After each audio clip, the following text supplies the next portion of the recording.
Yeah, this is. I'm assuming you're talking about this, the guy that just talked about the lawyer. The Parkland school shooter is on trial now. I'm sure most of you know that. But it doesn't seem like many people realize just how absolutely insane his defense team is. So, for pretty much this whole trial, well, I actually can't say the whole trial because I've only seen the clips. For a while now, they've been making absolute fools of themselves, but it boiled over yesterday with a public display of one of the lawyers giving the finger to the entire court and laughing with the school shooter. And then one of the... You know what? Actually, I'll just play it. I don't even know why I'm giving the full context. I'll just show you. Judge, I'm standing here and I see that Jeff Marcus jumped up really quickly. But no one jumped up when people were referring to karma acting in the universe. No one was jumping up when they were referring to the defense children. No one jumped up to try to tap down that rhetoric. That is the rhetoric that I'm talking about. That is what I'm trying to be very clear on. Jeff Marcus, the state, they can hide behind their arguments, but we all are witnessing what is occurring in this courtroom. Which is myself. I'm a judge, And I understand that I'm in Thank you, charge Judge. of the decorum, and I feel that 99% or a great percentage of what has been said has been appropriate. Everybody has maintained decorum, but So, what they're referring to, since I don't know if this clip is going to include it, apparently at some point, one of the defense lawyers, the family was brought up. I don't really know the context of it, but apparently there was an offhand mention of one of the lawyer's kids or something, and now they've completely steered away from like the actual core discussion in order to address that. Like, this is so disrespectful. I'm a fucking lawyer. How dare you bring up my kids? This is outrageous. And now they're making like this public complaint to the judge, and the judge is like, I don't know what you're talking about. From everything I've seen here, it's maintained a very professional decorum, nothing, fishy or weird or low blows or anything. And then it starts to go off the rails. for a few comments, it's best to just move on as opposed to highlight them. This is true, Judge, but I am witnessing a building of momentum, and I'm encouraging the court to direct the state to tap down on that momentum so it does not reoccur and it does not become a theme. Thank you, Judge. They're becoming too powerful, insulting the The only kids. thing the state has said to any of these witnesses when they get up is, would they like to say something on behalf of the victim they're representing? There's been no encouraging or inciting, as Mr. Weeks has put on this record. That is a blatant falsehood and a recreation of the record. As far as no objections being made, it's the defense that could have objected. It's not the state's duty to object to their own witnesses when they're testifying. These are the bits, Okay. Jimmy and the prime shorty. Listen, I've already heard. If you have anything else to say, you can put it in writing at a later time. I've heard from both sides more than once. That's gonna be it. I've made my decision. Like Also, I this said, judge is 99% fucking awesome, of by the what's way. been testified to has been appropriate. I do not want to highlight the few things that were said that were perhaps not appropriate, and let's move on. Judge, I'm asking for 20 seconds next. You can have as many seconds as you want in writing, and you can put all of your objections in writing. They've been made multiple times. She from speaks to your them chief like assistant, children, like actual from kids. Ms. McNeil, and I don't want to hear anything else. I've already heard it. Is there something that has not already been argued? Yes, ma'am. Okay, exactly what is it? Judge, before Mr. Shacker took the podium and testified before this court, I wanted to, the record should reflect that both Mr. Marcus and Mr. Satz looked at the statement prior to the reading. And so their implicit adoption of what he was saying was improper arguments. And the court should check. Okay, but what you are doing right So, this guy is a giant big baby man. So, I think the strategy was to get on a tangent to buy time or something. So he starts whining like, oh, wah, wah, wah, they were being mean, wah, wah, wah, wah. And the judge has already heard it like 1,000 times by now, so that's why she's like very, like, shutting it down. Yeah, I guess kind of filibustering, I suppose, but like really pathetically. So he just keeps bringing up the way they spoke about this was very inappropriate. It was ill-mannered. They were not brought up properly, very inhospitable. And then eventually one of them, they reflect, and one of the lawyers from this team defending the Parkland school shooter just gave the whole court the finger. I think it's in this clip. I haven't actually watched this clip, but it's from this segment that I was watching. Right now is So I imagine it's here. highlighting something and making more of a spectacle. So if your office in general does not want to facilitate or incite violence, then we need to just sit down and move on. That's it. There were 18 witnesses, 16 or 18 witnesses. Like, it feels like a teacher calling out the class clown in front of everyone. Ms. McNeil made her point made, and, you know, we're moving on. But is the court going to do anything about maybe stopping it from happening again? When these people are upset about specific things that have gone on from that table, like shooting the Yeah, middle there it is. finger up at this court and laughing and joking, Ms. McNeil, be quiet. Isn't that fucking wild? This is a school shooter, and this is part of his legal team, and they're just giggling with him, giving everyone the finger. Isn't that wild? I couldn't believe that shit. And I was reading, apparently, like, this judge showed tremendous restraint not holding this team in contempt because they made a mockery out of the court. And I think the reason, at least based on what I read, I'm no expert, but the reason for her not holding them in contempt is because that prolongs this trial even longer. So she wanted to, like, make sure the sentencing gets passed smoothly, I believe. Because that is crazy, actually. Be quiet. When these people have sat in this courtroom and watched this behavior from that table, and they want to say that they're not happy about it, what is the problem? Judge, I have no problem because I have thick skin. But once you bring in my children, I think that's highly improper. It's being I didn't even know you have children. I don't know what you're talking about. Your children? What about your children? But that's a comment. I also don't even think he has children, for what it's worth. To allow that kind of testimony Okay. is also So I got real parasocial with this. I don't know this guy. I didn't really, like, look into him too much, but he doesn't have a wedding ring on, and I feel like he's just making shit up. Because he just keeps finding new things to whine about and, like, pulling things out of thin air to whine about.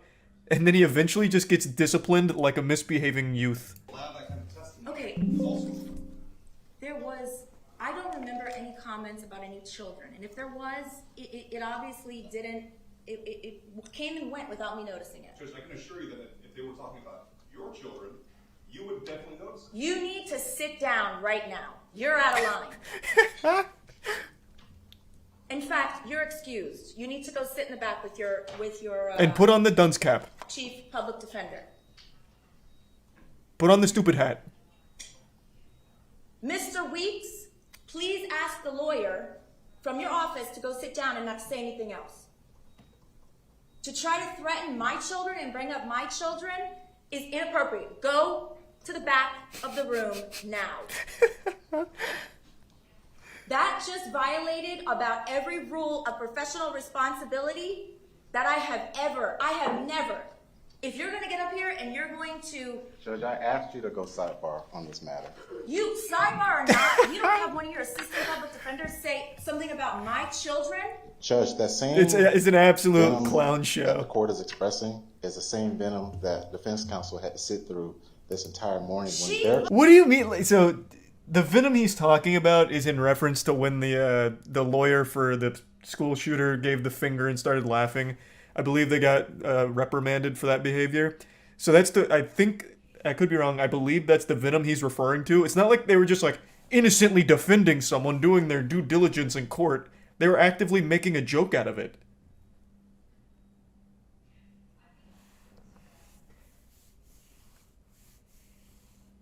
I am so glad a lot of these court cases are being, like, publicized now. Because a lot of this is absolute lunacy that I had no idea actually went on in these high-profile cases. It's crazy. I had no clue. Did this all happen today? No, it was yesterday.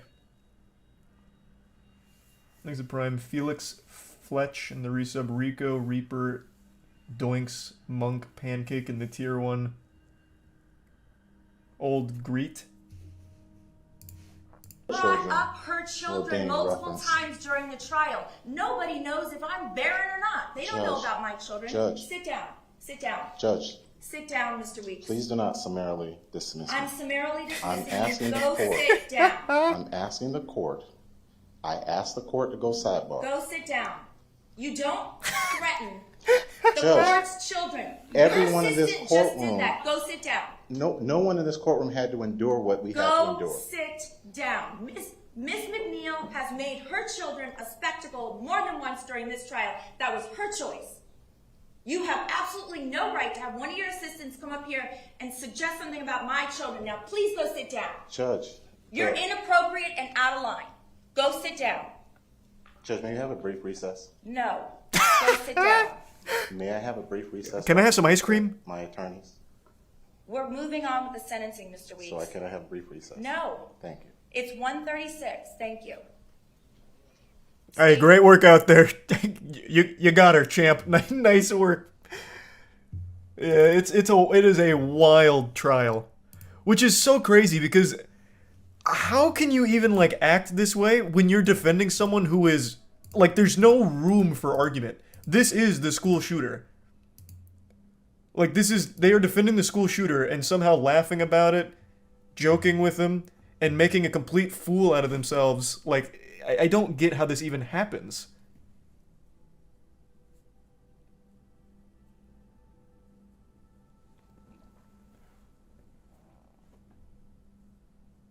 That's the job, though. The job is like they have a due diligence that they have to perform where they defend the defenseless, right? I get that. But why are they all laughing with them and flipping off the court? And then like talking about the judge's kids and like, oh, why are you guys being mean to us? We just gave you the finger. Why do we have to endure such venom?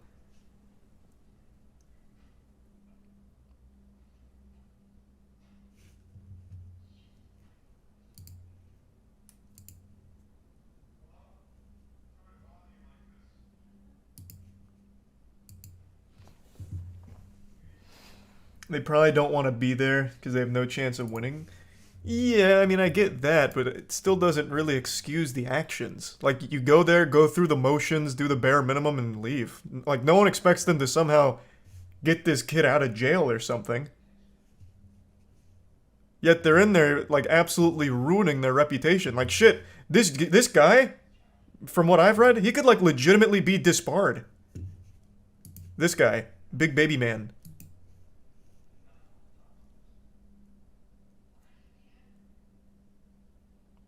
Isn't this Florida? Yeah, it's in Florida.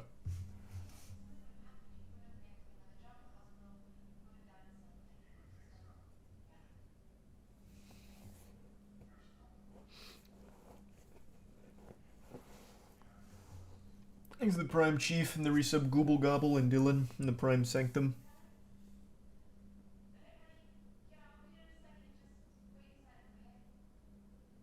If they don't disbar her for flipping the bird, I'll shit. Oh yeah, that was another thing. I mean, like, you can't really do that.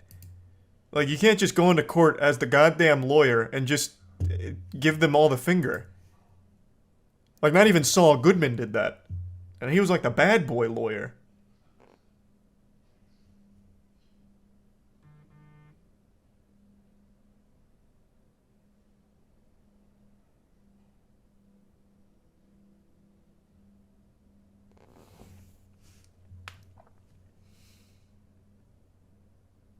It really isn't even subtle. Well, no, it's not subtle. They even start laughing about it, man. And laughing and joking. Miss McNeil, be quiet. It's just so weird. You would think that this is his mom.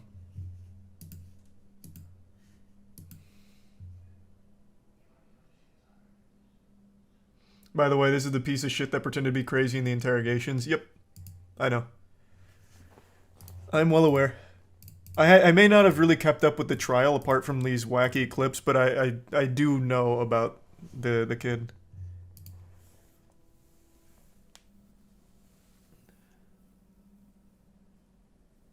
What did he do? This is the school shooter, the Parkland school shooter. Thanks to resub Lettuce and Rebel and Jack.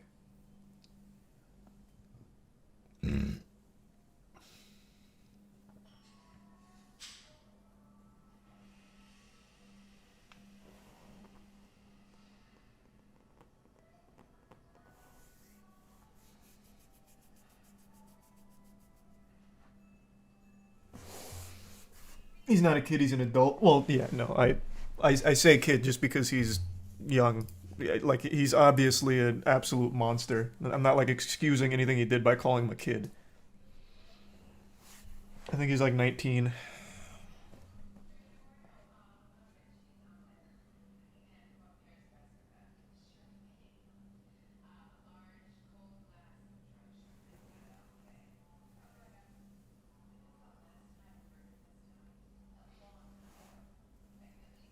There's Resub Style and Custer.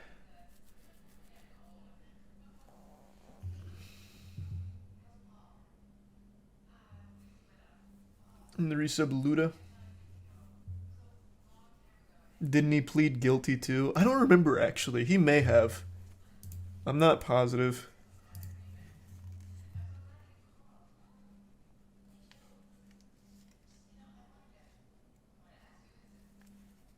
He did?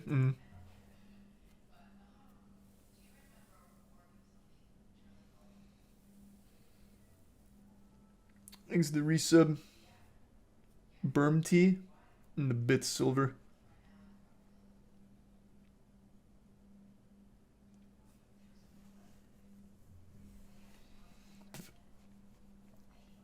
He was sentenced to life in prison today. Oh, they gave him life instead of the death penalty. He's a prime has-been.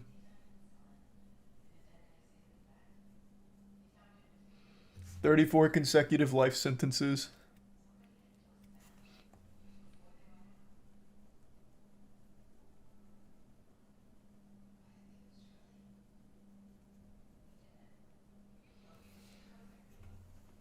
They give people death penalty still. Depends on the state. But yeah, I think they were pushing for death penalty, if I remember correctly. I didn't know the sentencing was complete, so apparently today, sentenced to 34 consecutive life sentences that went viral on Twitter from the Young Thug trial that's ongoing. And I really want to talk about them. I need to make it clear right away, I know next to nothing about the Young Thug trial. I don't know what the particulars of the case are, what he's being accused of, what he's potentially facing. I don't really have a clue, but you don't need to know the lore behind why the trial is happening to understand why these moments are so wacky.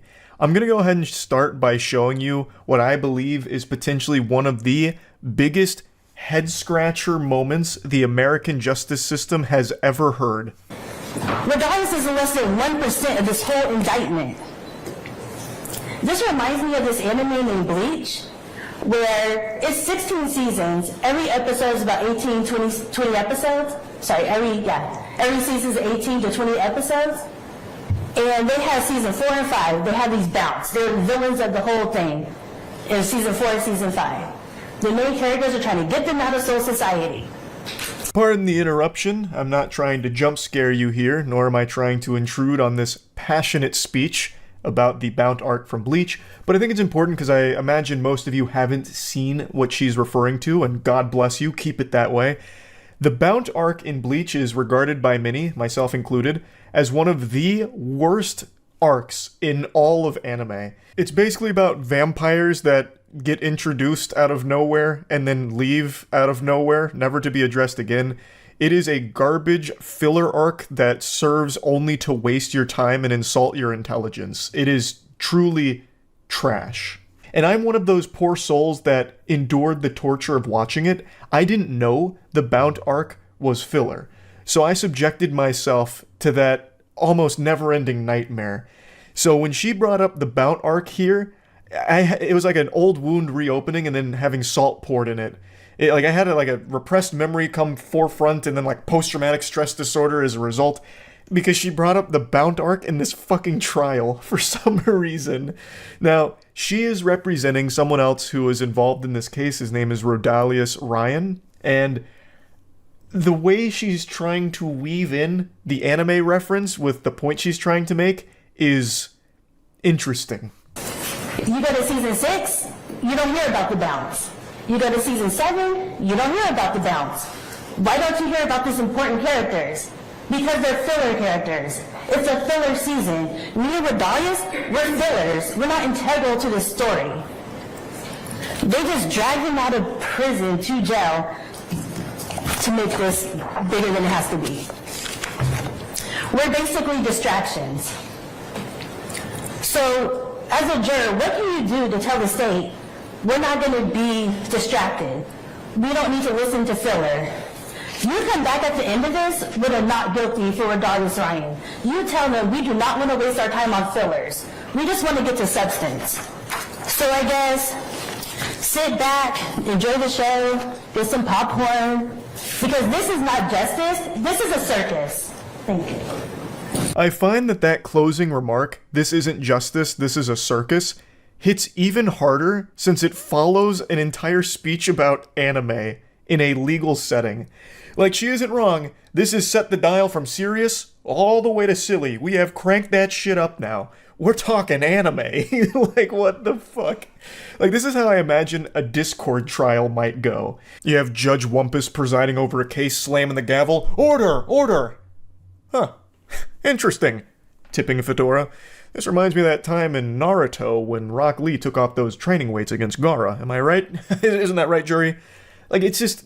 It is taken anime and put it in a setting where it shouldn't be. This is a very professional spot that deals with people's lives. Like, you're there to represent your client, and you're using anime in your opening statements here, I think is probably the wrong move here on the chessboard.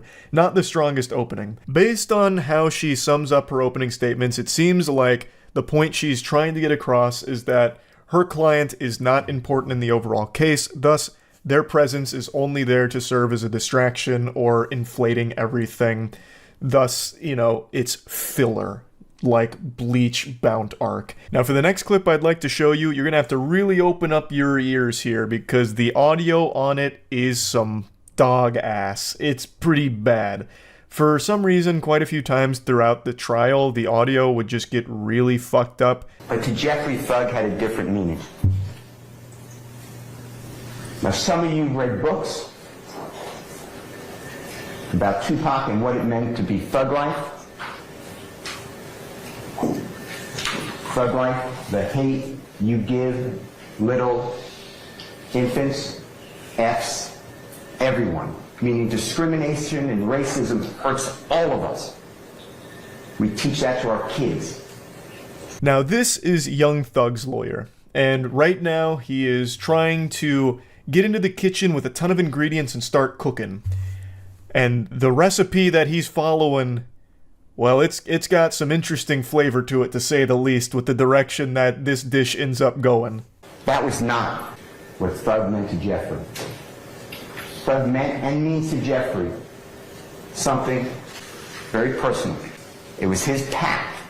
But if he could ever make it as a musical artist and help his family, himself, and his many others out of this endless cycle of hopelessness, he would be truly humble under God. That's what thug means. I tried my best to edit out the long pauses he takes. I don't know if he's like a classically trained actor or something, or he's auditioning for a thespian troupe. I don't really know. But he takes these like long, really dramatic pauses mid-sentence, and it just dragged everything so long. My theory is that the reason he keeps pausing and stopping for a little bit is because he's stalling for time so he can continue to come up with something in his noodle up here, and he eventually comes up with a banger. He ties it into... This is not what thug actually means to Jeffrey, Jeffrey being Young Thug's real name. He then says the thug stands for truly humbled under God. And when I heard him say that, I did one of these. I actually just shot back. I was like, wow, he fucking did it. He pulled off a miracle. Like, I could imagine, like, the jury standing up and clapping like, man, that was so moving, wiping tears from their eyes. Truly humbled under God. Now it all makes sense. Like, it's such an incredible Hail Mary play from the lawyer here. Obviously, this is a bunch of fish paste. That is... The thug in Young Thug doesn't stand for anything. It's not an abbreviation. That wouldn't make any sense. Let's just play ball with this idea here, this fantasy that it stands for truly humbled under God. That would mean his name would be Young Truly Humbled Under God. That would be his artist name. That is nonsensical. But it was a really interesting tactic here, a very odd strategy that I couldn't help but appreciate. Like, I found it impressive to go to this level of like on the spot thinking to try and just pull something out of your ass is admirable.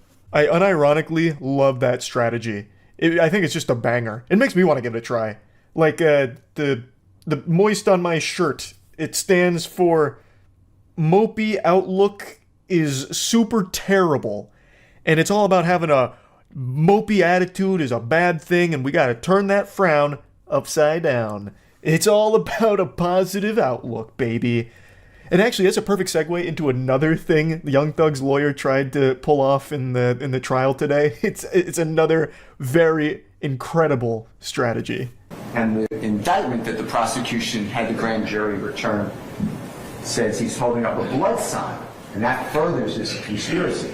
There's nothing wrong with holding up a blood sign, but that's not a blood sign.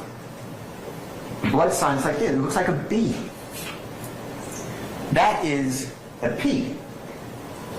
Jeffrey's fingers are down. And what you'll learn is that Jeffrey just released with Sergio Kitchens, performed known as Gunna, a song that is wildly popular. It's around the globe. It's called Pushing P. And it's positivity. It means any circumstance you're in, if you think positively about something, you can make it through. You're pushing positivity. You're pushing P. Jeffrey is showing the P. If ever there was a time for a standing ovation in court, it would be right then. This guy, in front of all of humanity and God, went out there and said, actually, what you're looking at is a P with his hands, and it references pushing P, which stands for pushing positivity. That is so good. That is so fun. What a fucking W. Like, I'm sure most of you remember pushing P from like a year or so ago. I never fully understood exactly what it meant. I believe, like, the main usage was pushing P references, like, pursuing success while still maintaining integrity, like being loyal to the people that you care about, that you're close with, like your friends, like never forgetting where you came from while pursuing success. Which, I guess in a way, you could argue that pushing P is pushing positivity, I suppose, though I don't think the P ever stood for positivity, ever. But from this point forward, if I ever see pushing P again, that's immediately where my head's going. From now on, if I see pushing P, I'll be like, oh, pushing positivity, I get it. All because of this lawyer. I don't know how these interesting strategies will pan out in court for Young Thug and everyone else on trial. I don't know anything about the case. All I know is that these clips from today's trial are really interesting, to say the least. I just had to share them. I had to talk about them a little bit. I guess we'll see how it all plays out. It's really about center in Miami, Florida. And this is Eduardo Arama. Good idea, Arama Goose. is supposed to be locked up inside said facility, but he's not. And that's a problem. The inmate did not escape. Instead, a paperwork error triggered his early release into the public. Nice. What just happened to be his 52nd birthday. It was a nice present. Congrats, considering Eduardo. Arama still had just under a year to serve, linked to criminal mischief, probation violation, and shooting or throwing a deadly missile into a dwelling or vehicle. What is a deadly missile that you can throw? Throwing a missile into a dwelling or vehicle. What does that mean? After realizing the mistake, What? authorities issued warnings to the public, including this wanted flyer. Based on Arama's criminal record, his accidental the prime release brick was a in the serious reset one bony. situation. For nearly 3 days, there was no sign of Arama. Maybe Tug. Until he resurfaced in an unlikely place. On a Zoom call with the Miami-Dade Circuit Court. That's Why? Arama, who despite being aware that he's currently a wanted man, looks pretty relaxed from an undisclosed location with a friendly little pooch on his lap. Due to the COVID-19 pandemic, the Broward County Court Hey, set the up prime an easily Nate. accessible portal for remote hearings. Prior to his release, Arama had a hearing scheduled for today that he should be joining from inside the correctional facility. But instead, it looks like he's What? on the patio. Despite being wanted by police, he shows up for his hearing and is even a little early. At the time, the only other person on the video call is his attorney, Assistant Public Defender Fadya Salem. But after a brief conversation, She should have just told him to hang up. situation with her, he hangs up before the actual hearing begins. Mr. Arama is a sentenced inmate. He is sentenced to state prison. He was released in error. As you know, Mr. Arama was present. His video was working. Then he turned it off. Ms. Salem, have you spoken with him about surrendering? Judge, Yeah, he said he doesn't want to. him. This is his only request. He has only but a few possessions left to his name and a dog. And he's Thanks to resub merely 10 and asking gifts for of the Brian. court to give him a date to surrender so that he can find somebody to take those possessions. Despite the fact that Arama's supposed to be in jail, Salem continues to make the case for a little more free time for her client. Your Honor, he's not a flight risk. You know, answers the authorities' calls, appears in court on Zoom, is not at risk for a flight. We're merely asking for a day Thanks to resub Bayside. so that he can get his possessions to somebody to take care of. But Just let him Pauline go at Fernandez this point. Sargazos seems to think Arama's dog-sitting vacation has lasted long enough. He's had that day, Ms. Salem. He was released on Monday. It's now Thursday. He surrendered today. Eduardo Arama was taken back into custody. I don't know what that means. Like, how did he Without incident. throw a missile into a The car? Miami-Dade Department of Corrections issued a statement saying, quote, "Our review..." Oh, nice. Now we Just move kind on of to big the dickin' Lake for a County moment. Common Police Court in Painesville, Then changed his Ohio. mind. 32-year-old Manson M. Bryant is in court. to These are tier receive a 1 sentence police brutality for and the aggravated resub bong burglary, hits. aggravated robbery, kidnapping, abduction, and carrying a concealed weapon, all stemming from a violent home invasion he committed with 2 others. All rise. These are tier 1 Cosmic Brownie and the resub Eric. The judge Oh, handing sweet. down Thanks, the Eric. sentence is the Honorable Eugene Lucci. What's up, Bryant Eugene? has appeared before 3 previous times for different crimes. In the past, Bryant has had words with the judge during sentencing. This time around, Manson expressed remorse to the judge, saying, quote, "I've made a lifetime of bad decisions.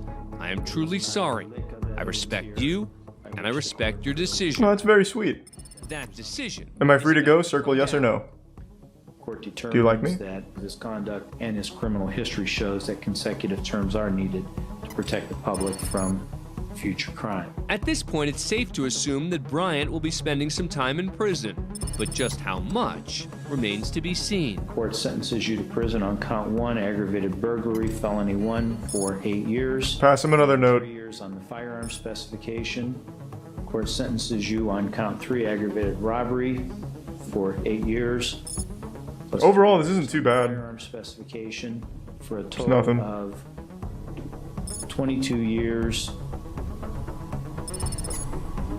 with credit for 231 days. Child's play. Oh, fuck.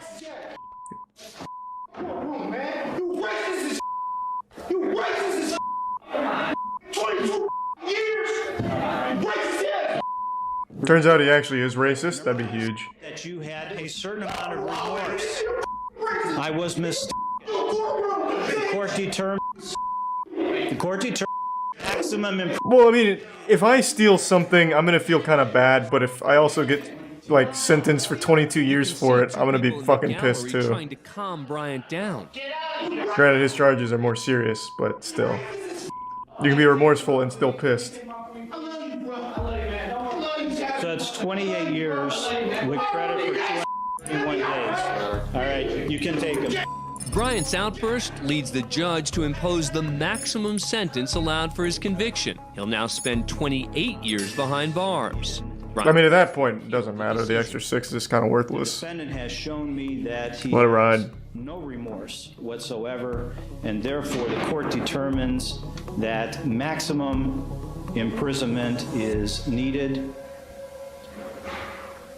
He poses the greatest likelihood of recidivism.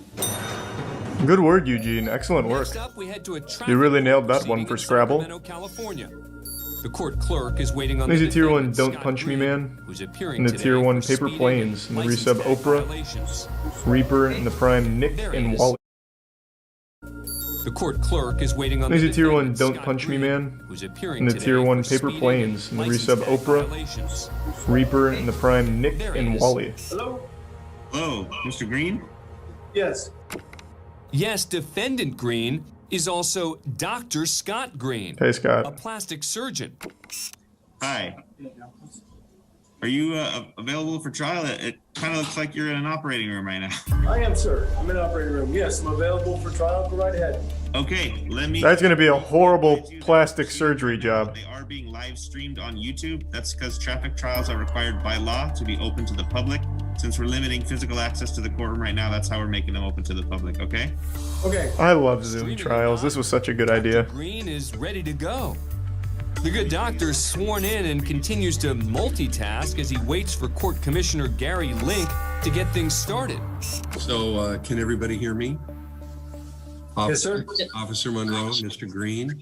So, unless I'm mistaken, I'm seeing a defendant that's in the middle of an operating room, appearing to be actively engaged in providing services to a patient. Is that correct, Mr. Green? No. I'm at home. Commissioner Cosplay. Link seems a bit concerned about Dr. Green's setting and his ability to continue the hearing while performing a facelift on a patient. Oh, that's rough. I do not feel comfortable for the welfare of a patient if you're in the process of operating that I would put on a trial, notwithstanding the fact that the officer's here today.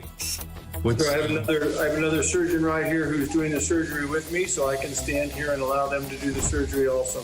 Not at all. I don't think so. I don't think that's appropriate. I think I'm going to come up with a different date when you're not actively involved. Can we also get his medical license taken away for this shit? Are you kidding me? Attending to the needs of a This patient. is fucked up. Looks like Dr. Green's plan isn't going over so well with the court. I apologize, Your Honor, to the court. Sometimes surgery doesn't always go as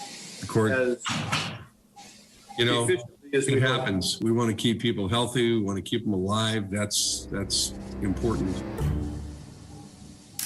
Yeah, well, let's not get carried away. It's plastic surgery. He's probably just doing a nose job. Although the Zoom received plenty of attention from the media, the original court business was resolved when Dr. Green paid his fines just a few days later. Trying to find a case, Nicoletti versus Stevens, case number 06721. I don't really know what a facelift is. So under the impression it was any work done to the face. So like the nose. Judge is Martha Anderson. May it please the court, Your Honor. Paul Nicoletti appearing on behalf of myself. That's attorney Paul Nicoletti, who's in court because of an Face is ongoing drooping, feud face with go a up. former client, Got it. Karen Stevens. Good afternoon, Judge. Karen Stevens, in pro per for my motion for sanctions against Mr. Nicoletti for this vexatious and frivolous PPO. Stevens claims Nicoletti has petitioned the court for a personal protection order against her over accusations of stalking. She's here to fight the order and try to bring sanctions against Nicoletti. My motion for sanctions against Mr. Nicoletti for this vexatious and frivolous PPO. I'm sorry, on his what? I have a motion for sanctions against... I know that. And the purpose of the sanctions are based on what? It was a frivolous and vexatious PPO based on nonsense. I am not stalking Mr. Nicoletti. I haven't signed a PPO. Uh-oh. Just to clarify, the personal protection order that Stevens is referring to has not even been issued. His petition for a PPO. Let me... Okay, were you served? No, I wasn't, but may I... No, you may not. I'm confused. You ask to sanction someone when you haven't even been served. That's the point. Stevens, do not interrupt me when I'm speaking, ma'am. I have a constitutional right to be heard. On what basis? There is no case before me, ma'am, other than the fact that you filed this frivolous motion, taking up this court's time for no good reason. I think it's a good reason. Entertainment. Your own personal vendetta against this man. I did not issue a PPO. And here you are taking up my time so that you want me to chastise him and make him pay money? No, ma'am. Your relief is denied, and in addition to that, I am sanctioning you with costs of $500. Nice, get fucked. So not only does Idiot. Stevens fail to get sanctions against Nicoletti, but she's hit with a $500 fine of her own. Unhappy with the decision, she has some choice words for the judge. Contempt of court, let's go, speed run. I beg your pardon? I knew it was fixed. Miss Stevens, I highly suggest that you just exit my courtroom and go pay the sanctions before I find you in contempt. But the story doesn't end there. They fight. Through a clerical mistake, Stevens is back before Judge Anderson. Oh God, welcome back. Later. Now they're friends? Let's go. Court, Karen Stevens. Ms. Stevens, the last time you appeared in court, the court ordered that you pay $500 in costs. The clerk's office made a mistake with respect to your credit card, and only $5 was assessed as opposed to the $500. When the clerk's office attempted to correct the mistake they made, you basically objected to your credit card company, and that brings you here today. Thanks, you said Billy. Do you have the $495? I have not played that. Don't punch me. I have my credit card, but I did file an objection and an answer to this order to show cause that wasn't properly served. Didn't have an affidavit of merit. Looks like Stevens still wants to discuss the protection order, but Judge Anderson isn't having it. Ms. Stevens, do you have $495 with which to pay today? I just said I have my credit card. I do not have cash. Very well then, Ms. Stevens. You may go down to the clerk's office, pay $495 forthwith to take care of the $500 that this court assessed you the last time you were here.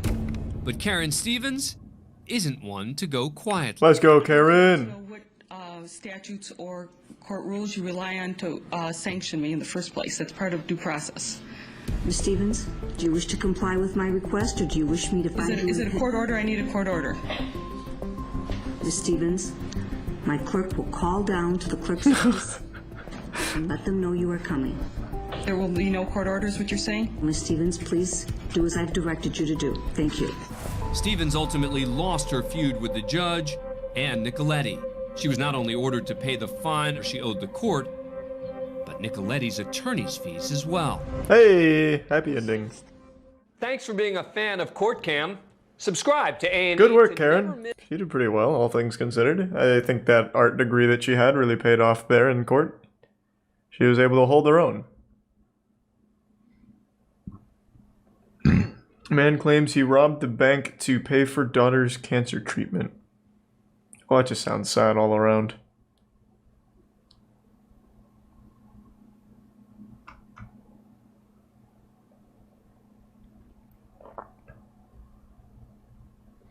Neighbors' messy fight over trash can placement?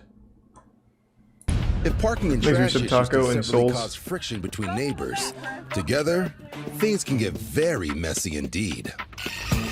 Like in Toledo, Ohio, where this woman is moving her neighbor's trash cans out of the way. They are blocking the parking spot in front of her house. Her neighbor doesn't think she's done anything wrong. Thanks, Reese, about him.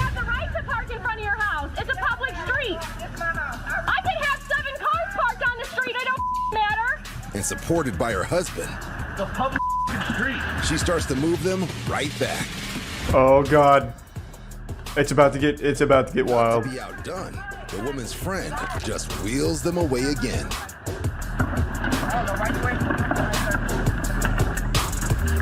Really over-traffic. The woman is now trying to park. Hey, whoa now. Not the recycling bin. Have some decent. Oh boy, now you've done it. But with both sides now locked in a standoff, tempers, like the trash cans, are about to spill over. Oh! What the fuck is going on? Hey, now what the fuck is this? My garbage! My precious garbage! No! It's all over this place now. This trash tit for tat is not over yet. The woman in purple is determined to have the last word.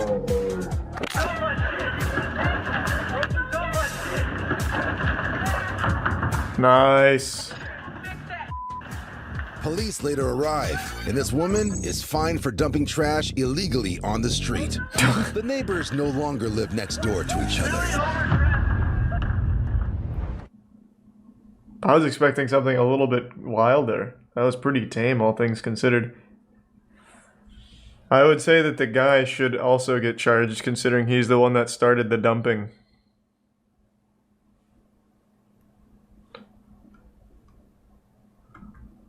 Whew.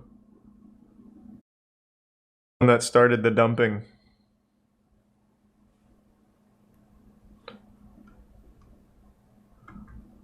Whew.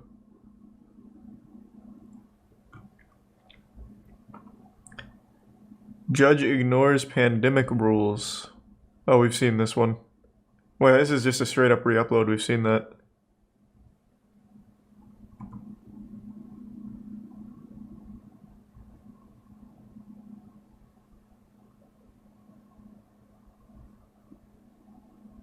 Yeah, there's some new slapping that we'll watch in just a minute. I wanted to catch up here. Angry judge keeps raising sentence. We've also seen this. What the fuck? These are re-uploads.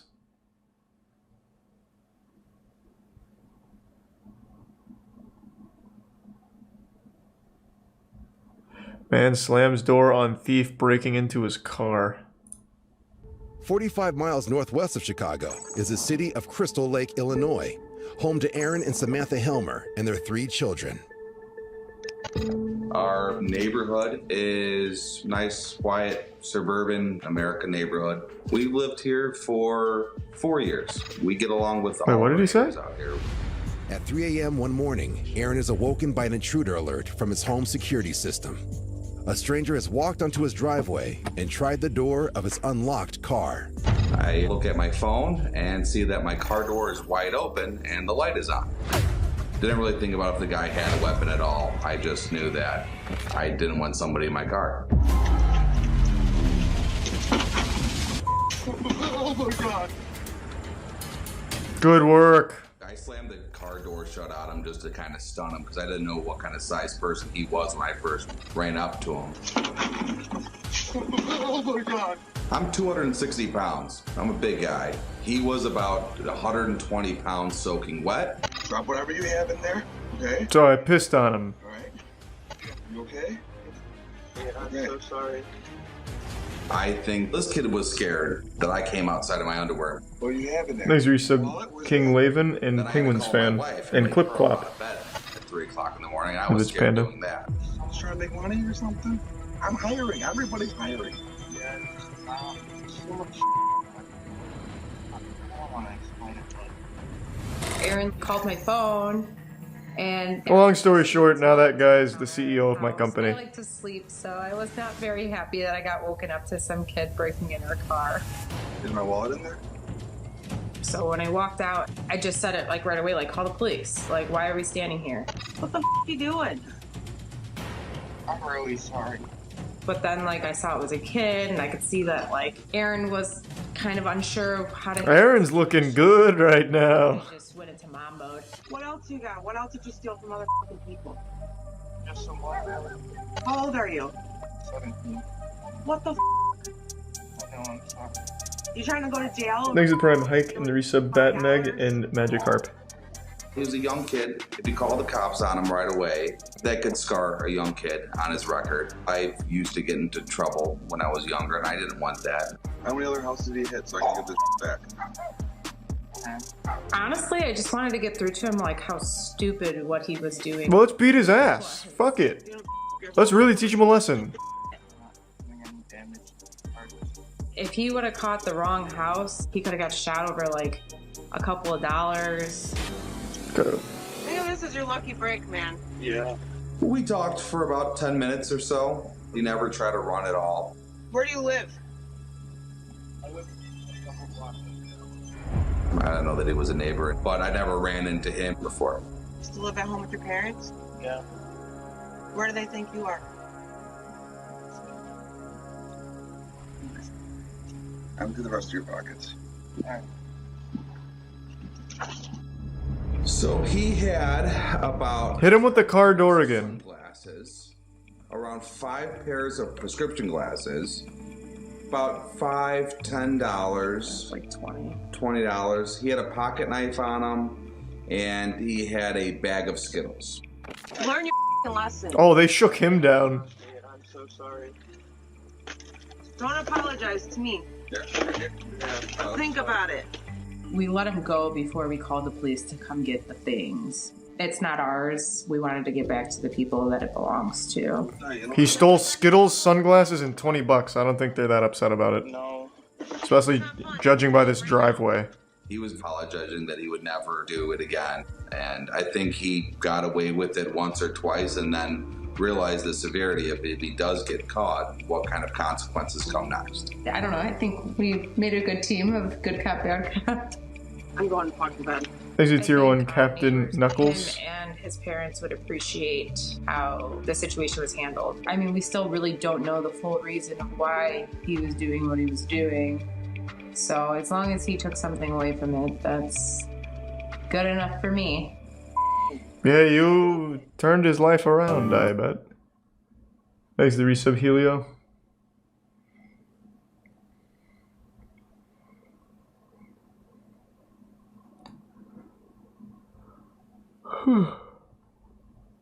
Midwest girls fly to LA to stay with mystery men. What? What does that even mean? What show is this? Airline? Well, congratulations. Good work, ladies.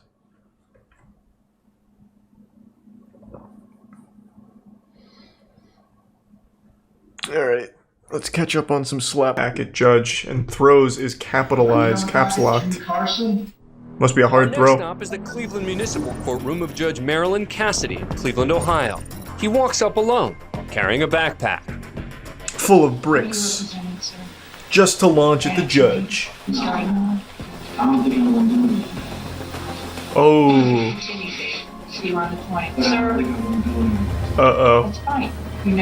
Ah!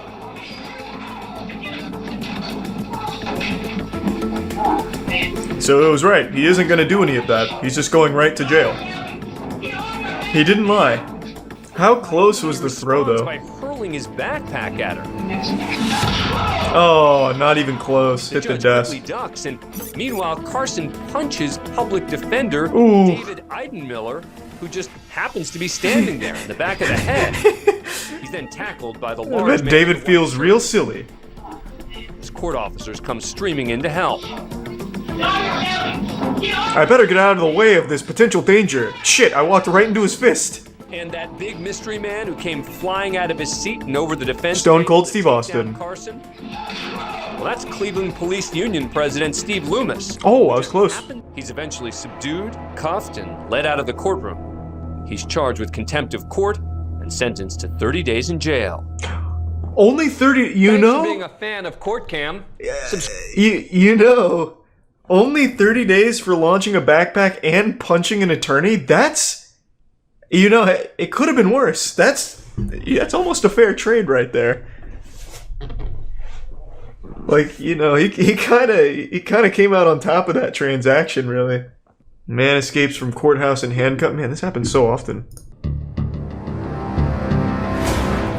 Oh, good move. Away from security and re-entered the courtroom. He picks the locks on the handcuffs. He strips off his prison-issue shirt. Wait, what? He actually got the fucking handcuffs and off? Uses it to hide his handcuffs. He makes it to the hallway, wow. and after a quick look around, and continues barefoot through the courthouse. This guy just doesn't give a fuck. He makes his way to the lobby until he exits straight through the front doors. But within 2 hours, police catch up with him. He didn't get very hiding far. at a friend's house. He went right to a friend's house, huh? Immediately taken back into custody. He looked pretty smart there for a minute with that shirt CourtCam. play. I'll go to the one place they'll never expect me to my mom's house. It's too obvious, they'll never check. Man tries to escape courtroom. Next, we head to Jefferson Thanks County to Tier 1 Circuit Court Nick, in Louisville, the Kentucky. prime suck. We are on the record. Once the testimony concludes, the camera, controlled by Judge Barry Willett, remains locked on the empty witness chair as the judge announces his decision. And then a ghost comes in. In its entirety. That flash across the screen was Woodford making a run for it. I was able to pick up on that. I was able to piece that puzzle together, actually. That the man running was probably the Can guy. be heard pleading with her boyfriend to stop. Go with me, please. Yep. I'm a huge Mass Effect fan, except for the ending of 3. Deputies, The ending she is was terrible. caught up in the tussle to stop Woodford from escaping. Thanks to resub T-. And I'm not sure, I'd have to think about it. Well, that's a first in 19 years on the bench. She did tackle him on the way out. Are you okay? He sounds like Winnie the Pooh. Woodford's girlfriend requests Oh, well, I guess he did try and escape. what happened to her. How about some honey? Record in the Woodford. Man gets tased in court while trying to clear his name? Ah, that sounds cool. We now head to the Nesbitt courthouse in Anchorage, Alaska. That they had screwed me out of a plea deal, that the state had falsified evidence, and now Oh, they're lying it's a about grand everything conspiracy. to cover it all up, and that's just the beginning of it. That's right. The game pilot and tour guide is seeking to clear his Jesus, name he's even got a map. decades-old conviction. That is another felony. I don't think you're gonna get these felonies to work. Because somebody has to. No matter how hard you stomp.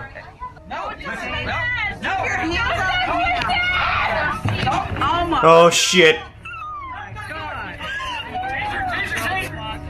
Oh god. The taser wasn't on the map. Is that the judge? That looks like Slender Man. Who are we zooming in on here? Is that a cryptid? The judge opts not to intervene. He's a citizen of the United States. and leaves the court. I've had enough with you crazy Alaskan people. I'm going home. Haig's attempt to clear his name continues. I think he did a pretty good job of clearing his name, if I had to guess. Like, I don't, I don't think they're gonna continue to look at him as a bad guy. I think he, overall, pretty good mission. Yeah, I mean, he took the map right out of Dora the Explorer's backpack, but it wasn't enough to convince the old judge there. He still got fucking blasted. Judge makes everyone go to jail for 30 days. Really? He was having a bad day. Back of the courtroom is Ingrid Bird, Hey, the Ingrid. defendant's wife. And sitting in the row directly in front of her is the victim's mother, Uh-oh. Peggy Gabbard. Ingrid's about to go nuts. Begin the Oh, Jesus, Ingrid! She just got clobbered. Whoa, boy. Whoa, now. defendant's wife. Oh, did she get involved too? She's like 70 years old. Red purse, I told you to come up here. Put him right there. Ooh, the whole class is getting fucked. Your mind if you think you're going to try to stop anything in court. We got bailiffs in here to do it. And you're sitting in there in jail right now. And where were those bailiffs, William? What do you mean? This is insane. What? The incident ends with at least 4 people being charged with contempt. They were so behind. Mother, Peggy Gabbard. The defendant, Shane. This guy had to completely separate them. If you don't get 6 months in jail. Damn, William just said, I want to being feel a fan big of today. courtcam. I want to feel real big. I'm going to send this 90-year-old woman to jail for 30 days. See if she lives. That'll teach you to try and protect your daughter. The teen addresses the court. I would like to fight for myself. Uh-oh. It appears this young defendant Uh-oh. play Perry Mason, but Judge Pulling a page out of Onision's playbook. That's a good idea. Very good, very That's not a good. smart play. New York Yankees, and you've never even learned how to play baseball. That's fine. Yeah, but he goes on Reddit sometimes. Let him do it. In this matter. Yeah, why can't we just let my son go to jail real quick? Fuck it. I don't even want to try. My job requires that I protect your constitutional rights. You as an American citizen. Oh god, he's going in. Holy shit, he's going raw. Stupid to know that what I'm trying to do is protect you. Then Oh boy. spell it out for you. Teen sues parents. Good. It's a broken family dynamic. And a good camera at this courthouse. Very interesting. And I'm asking the court to help her in this very difficult situation because they have. The dad just wrote down, no chance. And I believe that they are being negligent. Nope. Will not help. These statements that they. Uh-oh. One of the So it's a boy thing, huh? is that mom and dad don't approve of Rachel's boyfriend. Why, does he drive a sports bike? From a phone call made by Rachel's Smoke mother, cigarettes? Elizabeth. Isn't this case thrown out? She's 18. You're a real winner, aren't you? I really just want to all over your face right now. Anyway, Oh, I see. have a nice life. Jesus, okay, He well has then. some strong words for the plaintiff. That's a weird thing to say to your parents. I want to shit all over your face. It's like an Xbox Live insult. Where the mother is calling the daughter the same kind of name. So I would go. The mother threatens to shit all over her daughter's face. They're the ones who raised this child. This is the language that they're using in their household. Interesting. So who's shitting on whose face then? The web runs deep. Are we going to... A family that shits together stays off, showcasing a judge blowing a gasket, all because an IT guy goes up to the stand to try and help him, and then afterwards kind of casually banters with the judge a bit. And I use the word banter really loosey-goosey because he was just being very casual conversation with the judge, and the judge took it as an insult, as a sign of disrespect, and then like even, you know, threatened to get his supervisor. It's just pathetic. He just throws a tantrum. So we're going to talk about that video in a second. We went over it on stream, and it turns out this judge is known for this. There's an entire channel dedicated to showcasing his constant anger and his fury. He has a shorter fuse than a fucking bomb out of Super Mario 64. Like, he is constantly having a conniption. And it's not directed solely at IT guys who've done nothing wrong. He also just takes out his fury on anyone who steps into his courtroom. You're walking into a fucking WrestleMania. You've entered his domain expansion here. Did you see the clip of the judge crashing out over the IT guy fixing his laptop in like 2 seconds? And you're disjoined from... Of course you don't. And you're disjoined from the audio here, right? Yeah, should be. Let me see. Sorry. Mariah, did I make this up? No. 5 seconds. 1 second. You don't have to go far. You're disjoined. Okay. Yeah, you're good. Okay. False alarm. No, it wasn't a false alarm. False negative. Sorry. Don't joke around. I'm serious about this. It was happening. Again. I understand. I'm just saying I can't see it, sir. We're good. Thank you. Get out of my courtroom.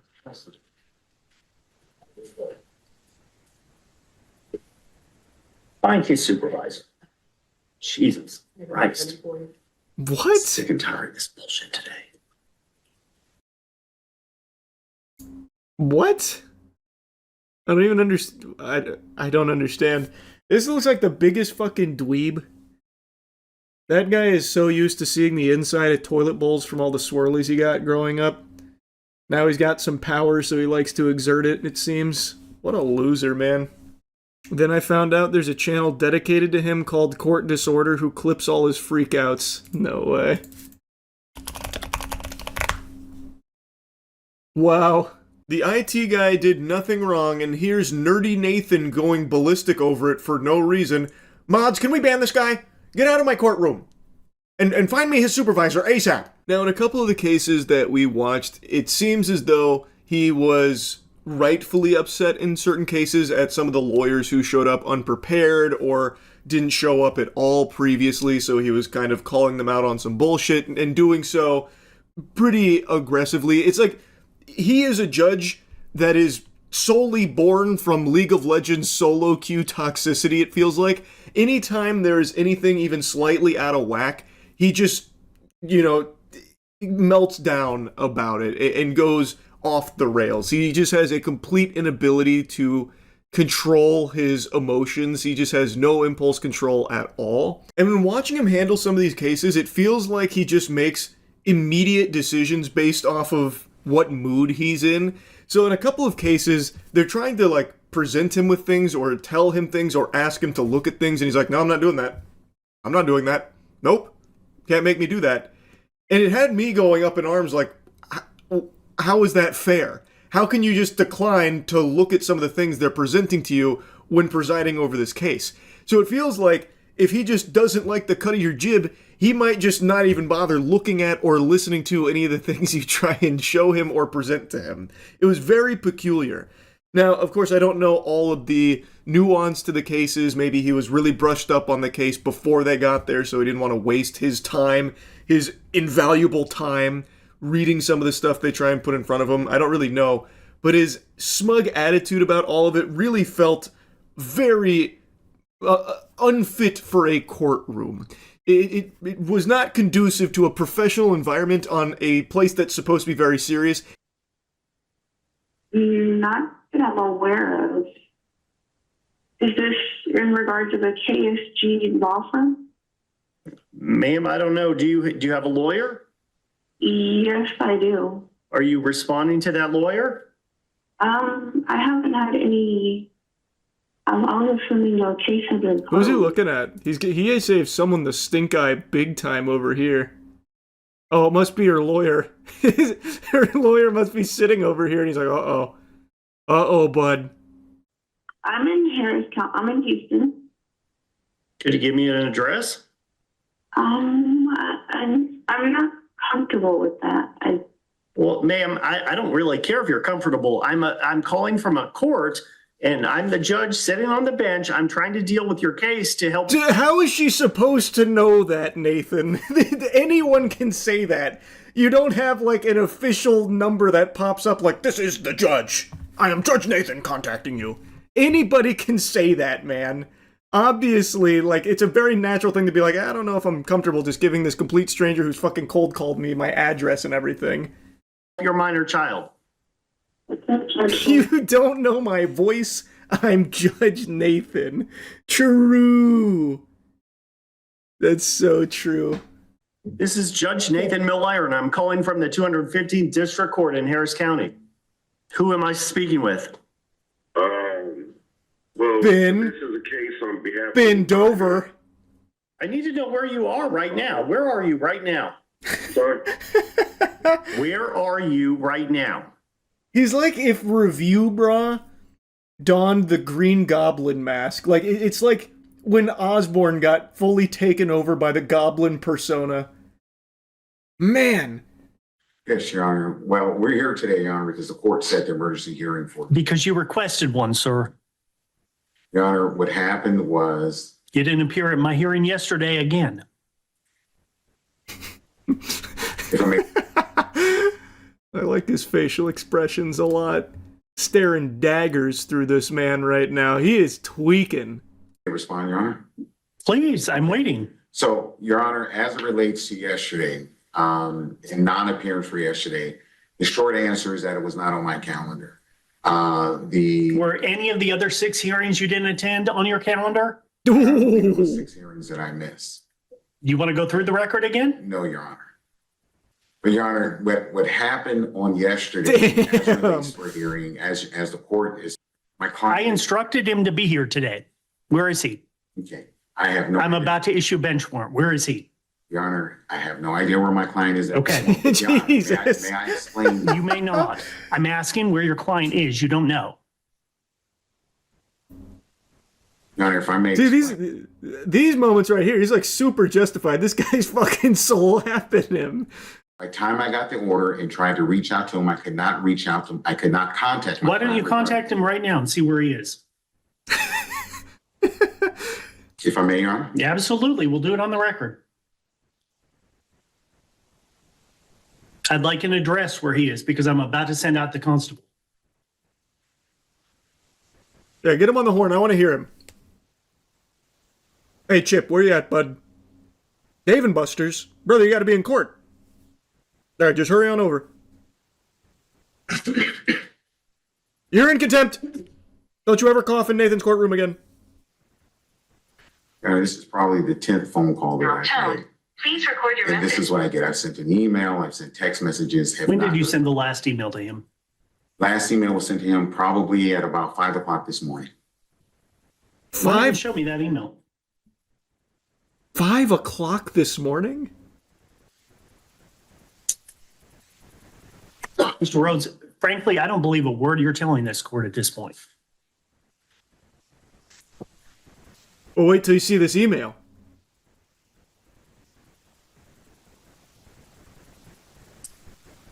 Sorry, Deputy, find out who's in my... I've just sent 200 emails this morning. I gotta just keep scrolling through, I guess. Ready room, please. Bro, what are you doing? Scrolling Twitter or something, brother? There's no way you've sent 2,000 emails since 5 a.m. Is he hoping the judge just forgets? Actually, by way of correction, Your Honor, the last email sent out was at 7:24 a.m. this morning. Okay. Damn. And your client doesn't want to respond to this case? You're telling me he's actually sent that many emails in one day? He was scrolling for like 30 seconds. That's crazy. Does your client want to prosecute this case anymore, or should I dismiss it? No, yes, he does, Your Honor. He does want to prosecute the matter. So where is he? I have no idea where he is. Go find him right now. May I be excused? Yes. Gil, can step back. See, in moments like this, I'm fully on Nathan's side. This guy is just fucking no nonsense. All right, now get out of my sight. Get the fuck out of my sight. Go find him and show me your emails. See, that's cool. See, that's when Nathan's got aura. Not when he's fucking freaking out on the IT guy over nothing. No, you may not. This hearing is over. Jesus Christ, these people today. Step away. You're about to be cuffed. The certificate of last known What went address so and wrong? declaration are on file. I get it. And you have to deal with my wrath because you're covering for somebody else. That's what I signed up for. Let me check. You got Nathan to give you a little laugh there. You're about to get fucked, sir. You don't even know what you're in store for. Wrath doesn't even quite cover it. But other than that, I think we're moving smoothly with everything else, right? The discoveries all done too. Set for trial? I don't know if it's sorry, Henry. When are you set for trial? April 27th. So why can't you get it done between now and then? Just don't have them on. Sorry, they're just not scheduled at that time. Okay. That's months from now. April? Mm-hmm. I mean, I'm sorry, April 2006. I said 2007, didn't I? 27. April 2000. I know, April 2027. April 27th, 2026. Why can't you get it done? That's next month, right? Do I have to tell you that? Your Honor, What the fuck? What? How are these lawyers? What? Man, Nathan, good heavens, what kind of court? What does he oversee? What cases does he oversee? Why are the lawyers fucking stupid? Why aren't they done by now? I'm sick and tired of people not moving their cases in this courtroom. Fair. That's fair. I mean, So I know there's a number of written discovery issues that we've been trying to contact her, and plaintiff's counsel trying to get her contact with us too. Did you ever ask the court for intervention? I don't know what the court's intervention does. Your Honor. Okay, I'm disbarring this man. I, Judge Nathan, declare that this man in front of me is no longer a lawyer. Please get him out of my courtroom. You're going to need more than 30 seconds. Sit down. Yes, sir. Wow. The client was better off representing themselves, to be honest. If that's the lawyer that you got there, holy. What the fuck? That's got to be his first day or shadowing the other dude. There's no way. Yeah, that is crazy. This is what I would ask in front of a jury, Your Honor.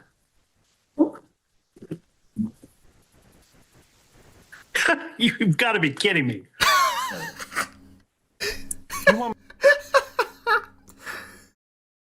Hey, man. Nathan's got some lowlights, all right? We found him through a real weak moment here. But I'm telling you, he's winning me over. What a great response to that. This must be some kind... You do this in jest, right? This is jest?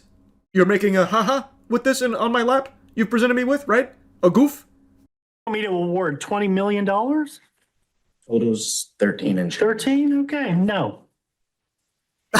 Put on your evidence. Let's see. Ms. Kovacs, can you hear the court? Yes, Your Honor, I'm here. I can hear you.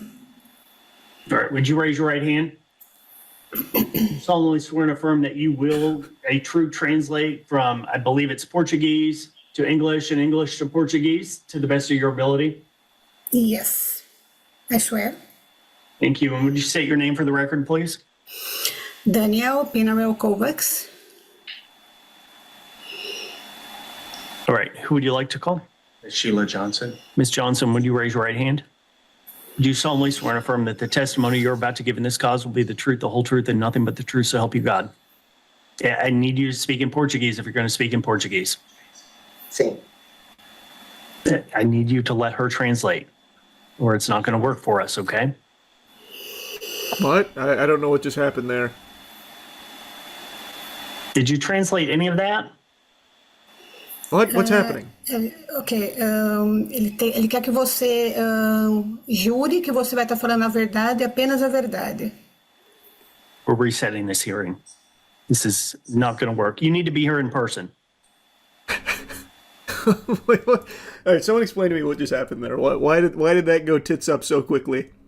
Because she needed to translate what he said before the answer. Ah, okay, so it was out of turn. So, okay, gotcha. Ms. Travis, for purpose of the record, I am revoking my order to allow Master Word or whoever it was to allow this translator to appear in by Zoom today. This is not acceptable. This hearing needs to be reset. That was instantaneous. Ms. Kovacs, get licensed or don't show up in front of this courtroom again. We're done for today. You'll have to reset it. Thank you.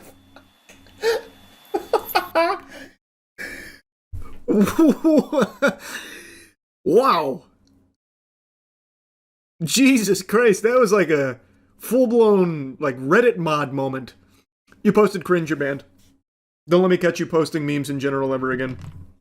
Like some Discord mod shit. Ambles versus Palmer. We had a PowerPoint to go along with our presentation. I don't have time for a PowerPoint. I have a jury in the box. Let's come up here and have your hearing.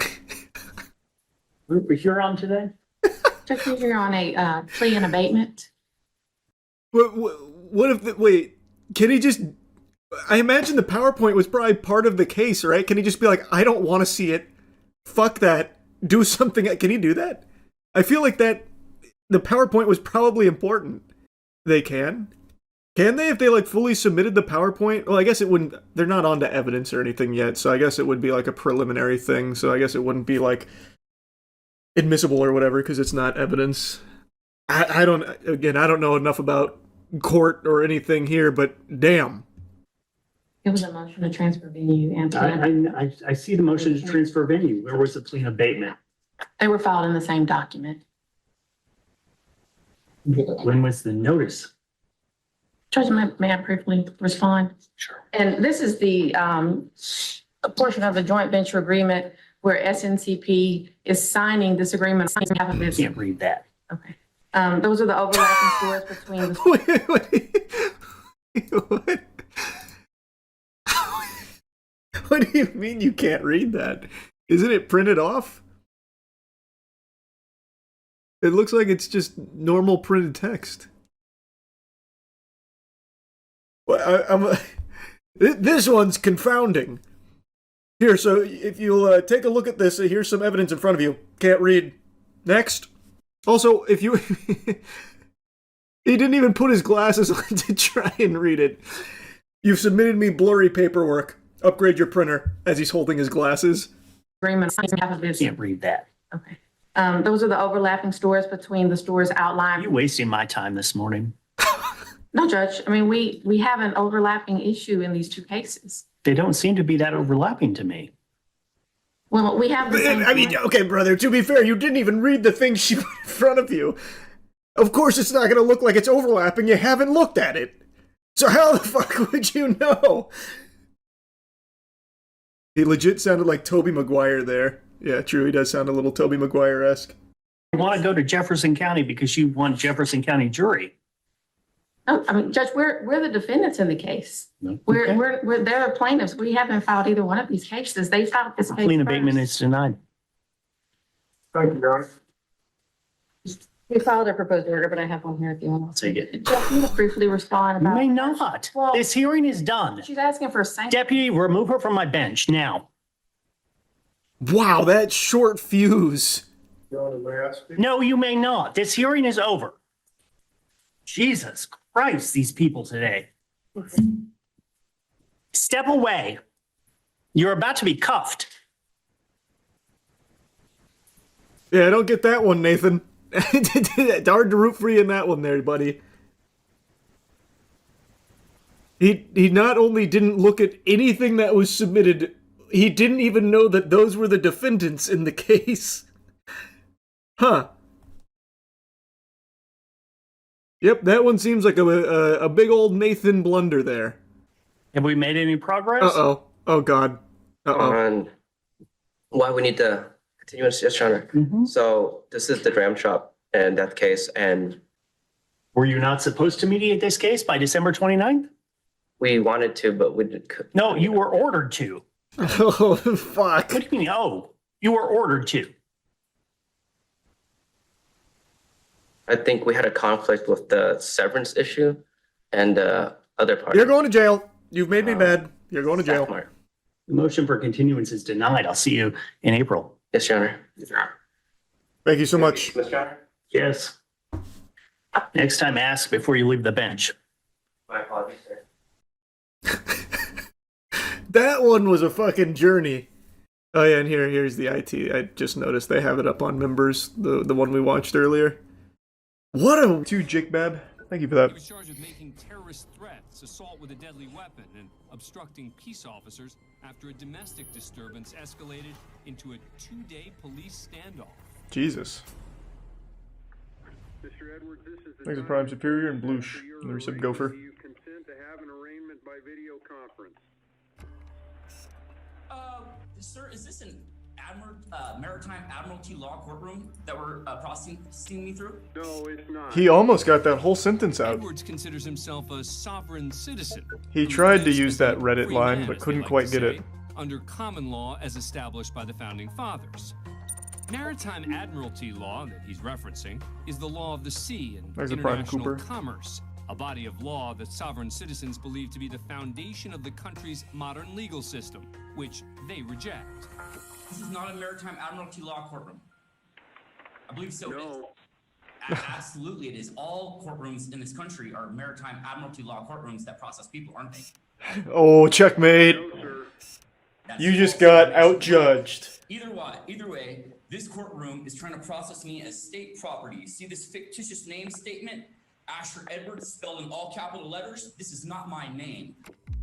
My name is Zodius Referring Bloomberg. to another sovereign belief that beginning at birth, one is issued a government identity, meaning one's name is spelled in all capital letters, such as on a birth certificate or social security card, and that doesn't represent one's true or free self. This name was issued Yeah, to maybe me Pickle. without my consent, and you cannot legally process I didn't consent to my name. this without this And name. I didn't consent to be short, so I want to sue somebody. My name is spelled Asher Edwards, first capital, all lowercase. Edwards, first capital, all lowercase. And this is the birth name given to me by my parents, protected by the Constitution of the United States. What is he so? Even as Edwards grows louder and more animated, What the fuck is he the judge trying to even appears do? This isn't take it getting all in anywhere. stride and even allows the defendant to finish his rant. Thanks, Recip Bar Therefore, it is None. illegal for you to process me through this courtroom, so you guys have to figure out something else to do with it. Okay, we'll just throw you in jail. But this We'll just judge is skip all the courtroom. business, Fuck it. So figuring out something else to do with Edwards is not in his plans. Court will enter a not guilty plea on your behalf. Will show time is not waived. We'll set this matter for pre-preliminary hearing within the statutory period. And I'm about to say Maybe the gun can is check I had a that heart. gun. I've never had a gun. As Edwards continues his rant about the alleged gun, the judge reaches for his own weapon of choice. I thought he was gonna bring out a gun. They're lying. Oof. Do not speak while I am speaking, sir. Edwards continues to plead his case, but to no avail. Court will set bail in the amount of $72,500. Next matter. You almost got him though, Asher. You were sounding very smart. Edwards would later be found guilty of all the charges and sentenced to 1 year in prison. Thanks, Recip. Pissed Next, we go to a and bond Neil. hearing in Broward County. Judge John Hurley presiding. The defendant is David Hall, a sovereign citizen who Thanks, basically believes that Resub certain Dimmy. laws don't apply to him. Think we've seen this one. Mr. Hall has declined the services of the public defender, Your Honor. Hall is here for driving under the influence and driving with a suspended license. I'll let it ride just for people that haven't seen it though. Fuck it. Good morning, Judge. As soon as the Thanks, judge Prime attempts Ulti. to read the charges, Hall begins interrupting. Sir, I haven't said for the court how I'm appearing today, sir. I'm not asking you yet. Just give me a moment, all right? I'm appearing as a 14-year-old girl trapped in the body of a 9,000-year-old meth addict. Charges of driving with a Kind of like a reverse suspended lolly. license, but that's not going to stop him from trying to make his case. Sir, today I'm appearing as the agent and settler for David Hall. Oh, I forgot about that. That's so cute. Okay, could you get Mr. Hall for me then, sir? He's not here. I go by that name, sir. He's in another My name dimension. Sounds exactly like the defendant's, and I'm here to settle that matter today. So are you and David Hall one and the same person? I'm not a person, I'm an individual.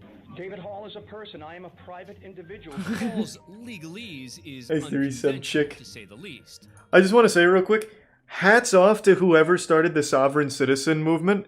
You're fucking genius. I think it was a 4chan thing. They crushed it. They have an entire massive group of people that truly believe sovereign citizenship is a real thing, and it is always so fucking enjoyable. So, big kudos. But the judge allows him to continue. May I say Yeah, I've seen this one, but I'll let it ride because I know there's people here that haven't. as the settler agent, not the person, but the individual. And I don't think I should. You understand the So difference you're the between a settler, person and an you're the individual. agent, and you're the individual, but you're not the person. Is that correct? Correct. Correct. I'm going to write that down. Judge Hurley is unfazed by Hall's attempt at a Jedi mind trick and Thanks, Teresa begins Bird Lady, to turn the and tables. Toasty, and Chick Parm. Here's what we're going to do. The settler, the agent, the individual, and maybe even the person, David Hall, has been charged with DUI. So today, the court's going to set the settler, the agent, the individual's bond, and even the person's bond today at $10,000 because the settler, the agent, the individual, and the person Got his whole family tree, unfortunately. Hall's new bond is $10,000. Blasted. But because this charge is a violation of his original bond, all versions of David Hall must remain in jail unless he can come up with the cash. Both cases will cause the I can do some settler, the tofu, agent, the bloosh, individual, and the and even resub the no person, sleep. David Hall, not to be able to be released from the Broward County Jail until further notice of the court. So, May I post bond, sir? Now it's Judge Hurley's turn to have some fun. well, Is there any other- Are you may- asking me as the settler, the agent, the individual, or are you asking me as the person? Yeah, who's coming out right now? It's like split. As the individual appearing before you today, the Wait, who are you opportunity. speaking on behalf of right now? Sir, I don't understand that question. I believe that you're trying to confuse me now. I'm not the person, sir. Okay, I am you not see the the person, person. David Hall. Tell him he's not leaving jail either, all right? Have a nice day. Thank you. Thank you, sir. Down the middle. Bye, Mr. Hall. Next, we're at the Cheshire County Courthouse in Keene, New Hampshire. So Court is cute. currently in recess, I love that but shit. there is trouble brewing in the gallery. Your choice is take the hat off or step outside. Thanks, Resub Beast. The judge asked this man, Bo Davis, to remove his hat or leave. Thanks, Otherwise, you. he could be charged with contempt of court. But Davis refuses. So I have force threatened upon me if I were to wear a hat. Davis and some He'll others die say for his they're right to wear a hat. associated with a New Hampshire-based anti-government movement. They're here to support a fellow member who's the defendant in a, quote, right to travel case that's in recess. These so-called sovereign citizens claim to be pushing back against what they consider overreach in the criminal justice system. This guy's hands are huge. He makes this phone look kind of small. Or maybe it's just like the quality, but this looks like it's more of like an ice cream sandwich that he's holding and not a phone. He's got some big fucking hands. Or maybe it's like forearm relative to phone that's warping my perspective. I'm not sure. Sovereign citizens claim to be pushing back against what they consider overreach in the criminal justice system. And they're not afraid to get vocal about it. I think you misunderstood. It's the judge's authority when he comes back. If at that point he says he's in contempt, then you have the authority. Would not have been an issue had you. Your choice is take the hat off. I'm trying to be as nice as I can. I can't. You're making threats. After more back and forth with Davis and relentless Thanks to commentary from resub, others Rolf. in the gallery, Tier 3 resub, thank you. the bailiff is finally done discussing the matter.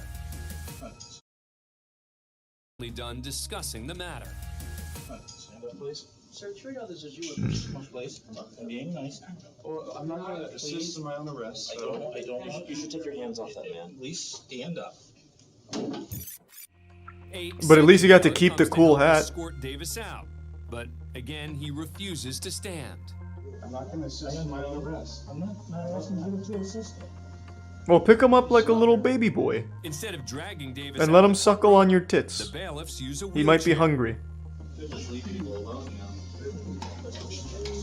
As Davis is wheeled out, the group continues to insult the bailiffs. Ever considered like a real job? One where you don't use violence against people? Despite their protests, the court has authority to make rules about conduct in the courtroom. So a short time later, the judge returned to the courtroom and sentenced Bo Davis to 5 days in jail for contempt of court. But at least he got to keep the hat. Fuck yeah. Picture, I got a haircut. Good one. I'm glad you can make jokes. Thanks a Meet bit, the man Toad. in the fur cap, 21-year-old Robert Peterson. He's the person filming this footage as he enters the Kootenai County Courthouse in Idaho. That has to go through the x-ray machine if you want to come in this building. Peterson is a hearing for a minor traffic infraction, riding his bicycle at night without a light. But from the moment he steps inside the door, it's clear this won't be a typical security check. Oh. I'd just like to know where your warrant is. I don't need It's clearly posted on the entrance building. What? Clearly posted that I have to forfeit my right to be free from unreasonable search and seizure? Yeah, every person is. I'm not a person. I'm a man.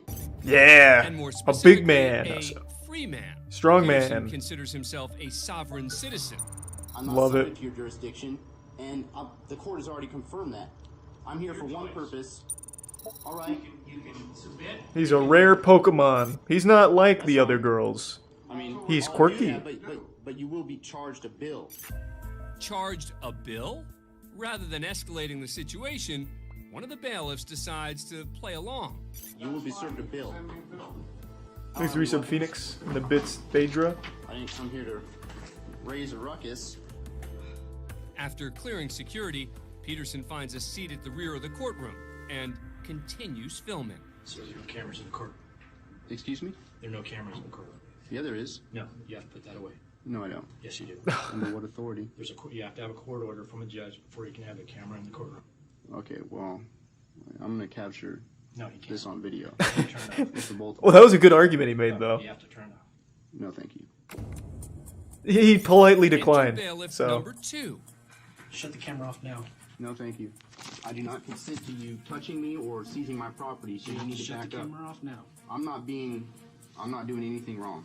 Yes, you I'm holding you accountable because you're about to overstep your bounds. The bailiffs then decide to clear the courtroom and question Peterson directly. challenge him to gladiatorial combat. It is your right as a U.S. citizen. Trial by combat. What's your first name? I don't have a first name either. I've got a name. My name is Robert. You can call me Robert. As you can see, this bailiff keeps his sense of humor about the situation. Thanks the bits again, Phaedra. I'm a man. You're human? I'm a man, yes. Can I see your Idaho state license? No, I don't have one. You don't have one? My person does, but I don't. With the situation seemingly diffused, Come on in, folks. the bailiffs usher everyone back into the courtroom. Makes Risa relish. Except for one person. Excuse me. Camera. Excuse me. You're blocking my freedom of movement. I am. All right. Well, P. Barnes, you just admitted to me that you're violating my rights. No, I'm not. You can't come in with the camera. Well, you're violating my rights. And this is also freedom of the press. Communism! It's communism! Ah! But it doesn't apply to me. Why are you worried about cameras? Because you want to do something wrong? Because you want to do something wrong? Because if it's against the rules, that means it's because somebody Freedom is wronging somebody dead! because Ah! they're afraid of being held accountable. P. Barnes. It's a nice speech, but you're still not coming in. Oh my god! Please step aside. I'm going in. No, you're not going in. Don't touch me. Try and stop him. This guy's built like a fucking train. Battered me. Step back. And you're using. That had to be the most satisfying taser deployment of that guy's whole After life. Peterson refuses to step back, Chief Bailiff Pete Barnes fires his taser. And you're using. Stop, please. I'm not doing anything wrong. Hey. Thank you, Tier 1 Sloppy McFloppy and the resub Whom and Nihilus. Put the cuss on. And Bits Royal. The answer to that question? Peterson's charged with 3 counts of battery and 1 count of contempt of court. He would later enter an Alford plea, meaning he didn't admit to committing a crime, but acknowledged there was likely enough evidence to convict him. Jail time was waived as part of the plea deal, and he was ordered to pay a fine for his original charge of riding a bike at night without a light. What a cool guy. Now to Louisville, Kentucky, and the Jefferson County District Court. An arraignment hearing is underway for 18-year-old Keisha Johnson, who's charged with possession of marijuana, drug paraphernalia, and tampering with physical evidence. Come on up here, ma'am. I would like to stand here. When called upon, Man, the camera quality on this one is Johnson rough. Sean Delahanty Holy from shit. the back of the court. No, you stand at this podium. I get, Oh, ma'am, you have to come up here. We can't record your back. You guys operate under? the laws of the state of Kentucky. Oh, yes. As in like amateur law, common law, statutory? Come up here and stand at this podium. I have to get you on the record so that people... Well, even if she did, we wouldn't be able to see her. The camera quality's negative 160p. Should be illegal to have cameras of this shit Johnson's quality. refusing to cooperate because she's part of a sovereign citizens movement, which rejects institutions and believe they aren't bound by the country's laws. Well, Mr. Johnson, I really don't want to create some big scene. Thanks to the resub Zilly and I King. do not want to lock you up, but I may very well have to. I need for you to come up here and stand at this podium. No, you cannot. No, you cannot. Who do people learn this shit from? Don't mean to blue ball you, but I am a huge fan of sovereign citizenship. Like I said, I'm pretty sure it actually started on 4chan and got big on Reddit for a little while. I remember back in, I think it was like 2012, there was a lot of posts about like, if you get pulled over by a cop, use these phrases. I am not traveling, I'm on, what was it? I'm not driving, I'm traveling. I am a vessel. I'm not a person, I'm an individual, and shit like that. And it blew up on Reddit. It was used in like legal advice subreddits. It was used in like just general life advice, like life hacks and shit. It was huge. And people truly bought into it. So now you see the results of years of them convincing themselves it's a real thing. It's fucking incredible. I love it. Come up here and stand at this podium. As the bizarre scene plays out, there's another disruption in the back of the courtroom when a bailiff tells 36-year-old Jenna Vondran to stop. No, 4chan took it to Reddit as like a troll, and Reddit believed it. That's what I'm saying. 4chan put it there to make people do this as a joke. That's what I'm saying. You're misunderstanding. All right. Chris? Chris? Go ahead and lock her up. Go ahead and take her into custody. Watch as the judge looks down and presses his panic button to summon additional deputies to the courtroom. Thanks for some sauce. You sit over there, nothing wrong. You have no right. No right for that. Yeah, I'm not finished with her yet.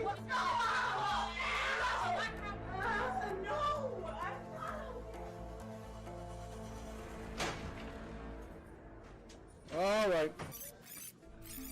After a quick reset, the original defendant, Keisha Johnson, finally comes forward to the podium. You're charged with possession of marijuana, tampering with physical evidence, and possession of drug paraphernalia. I don't understand any of that. All right. Well, you're charged with illegally possessing marijuana. You are... While the judge Jesus is Christ. back with Johnson, deputies in the hallway are still trying to get control of Vondran, the woman with the cell phone. I don't understand any of those charges. Well, there's not a whole lot more. There's not a whole lot more I can do to try to explain to you. When trying to play clueless doesn't work, Johnson goes back. It on started the in offensive. 1970? You What? guys prove jurisdiction. Prove jurisdiction because I come in under common law. Prove your jurisdiction that you have jurisdiction over me. Prove jurisdiction. A court cannot proceed until you guys prove jurisdiction. Show me your jurisdiction. Show me your law. All right. All of our laws are codified in the Kentucky Revised Statute. Show me jurisdiction. Show me the law. Hey, there you go. Okay, that doesn't prove that you have jurisdiction. Okay, so what else? And now there's a simple way for Show me your jurisdiction badge. And now there's a simple way for Show me your jurisdiction badge. Like the FBI badge. Go ahead and take you into custody. Under what charges? Under what charges? You are disrupting my court. All right, we're going to pass her case to tomorrow. You guys are being mistreated and it's wrong. Under common law, under the United States Constitution. And if they keep doing this, then let us... Keisha Johnson's arrested and charged with contempt of court. Fast forward to the next day, and she's about to face a new judge. Keisha Johnson, 56. Yeah, agreed, This time Rotok, it's Johnson's crazy. represented by an attorney. I don't know how familiar you are with this, but Thanks this for resub, case- Big Red. Podium flipper. Okay. I've heard a little bit about it from Okay. yesterday. All right, so this is Miss Johnson. We'll note that she's in custody today. She's brought over and present. And she'd like to make a statement to the court. I had time to think about it, and I believe, and I've learned that I need to represent myself in a respectable manner while in front of the judge. Okay, so obviously that behavior will not be tolerated. That's why Oftentimes, I feel like courtrooms are just literal middle school again. Contempt of court, and is released from jail after serving 1 day. Well, like, Her this original happens in charges, so many of 2 were these. dropped, but she's found guilty of possession of marijuana, fined $185. As for Jenna Vondran, who was arrested after filming in the courtroom, All right. Go ahead and lock her up. Also, this is kind of cute. This apparently happened in Kentucky, and this guy quite literally looks like Colonel Sanders. I wouldn't be surprised if he is inhabiting this guy as a vessel. This is an actual sovereign citizen, and his soul has been hijacked by Colonel Sanders. Lock her up. she's found guilty of disorderly conduct and serves 1 day in jail. Thanks for being a fan of courtcam. That was good. Subscribe. Most of those were new. We only saw one of those before. But all of them were good. Nice.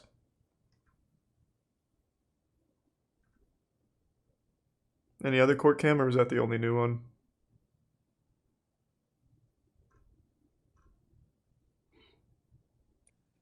I mean, that's justifiable, right? Was she found not guilty?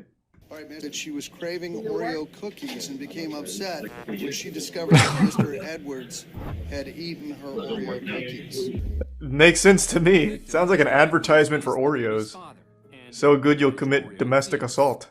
He received allegedly 3 staples in the head as a result Whoa. of munching on her cookies. I think the harm was greater than the intent. Wait, what the fuck? That's Public Defender Dale. How hard did she throw that? He can relate to the situation. Does she play softball or something? Where's that fucking power coming from? Can I give you some advice? Hide your Oreo cookies next time.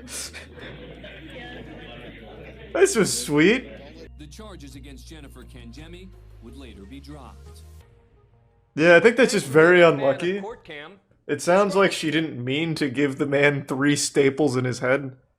Just seems like some of those pregnancy hormones. Apparently being pregnant turns you into a fucking demon. Said I missed one? Oh, infamous Judge Scary Mary tells woman to get her life together. What would ever possess you to take someone to a crack house? Probably to get crack. What do you mean? Why else would you go? It's not like a field trip. Morgan. She'd just driven to a drug house. Well, then why are you here? Because I took a friend asked me to take her, and I did. You don't have good friends. Well, Veteran Judge Mary Chernowski. you can do crack and still be a good friend. Scary Mary. Do you realize that there's going to come a point in your life when your mom's not going to be around and you're going to have to stand on your own 2 feet? Yes. What do you mean? Her mom's not doing anything. Her mom's just standing there. How'd that happen? Take her out. You've got to put your foot down or else it's going to continue and it's only going to get worse. Somebody cares about you. That friend that you drove to the crack house, turn around. You see her in here? No, because there is no She friend. doesn't care about you. Well, it was. The woman in the She back drove of the herself courtroom there, I think. And today, out. She was driving her mom there. Sent to jail. That's a good mom. As she's sweating. And now don't get mad at your mom.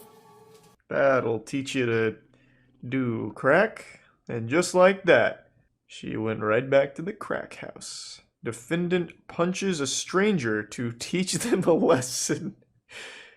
I mean, how else are you gonna do it? Sometimes someone just gives you the stink eye and you gotta give them a wallop. A bit shifty. Then, completely unattended, he walks to the front row.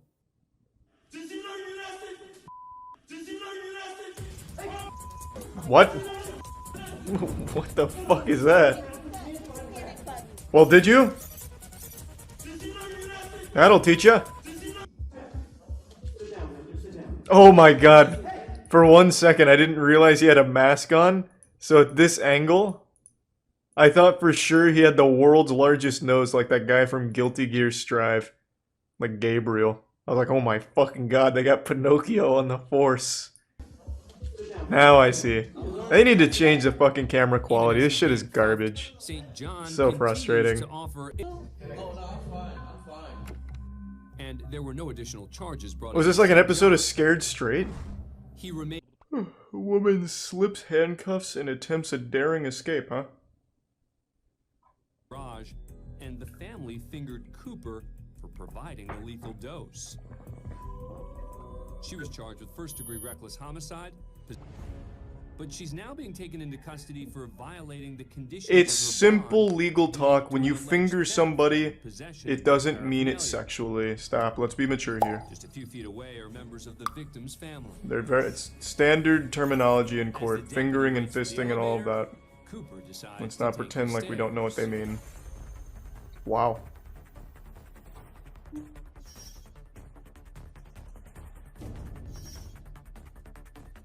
She did not get very far. She's already proven handcuffs are inefficient against her. Cooper slowly slides her left hand out of the cuff just outside of the deputy's line of sight. How loose were the cuffs? Now it's time for Cooper to make her Makes move. the Reese of manslayer insured. She takes off down the stairs. Is this how Chris Angel does it? The deputy chases her. Cooper darts down the stairs, but trips over the last step.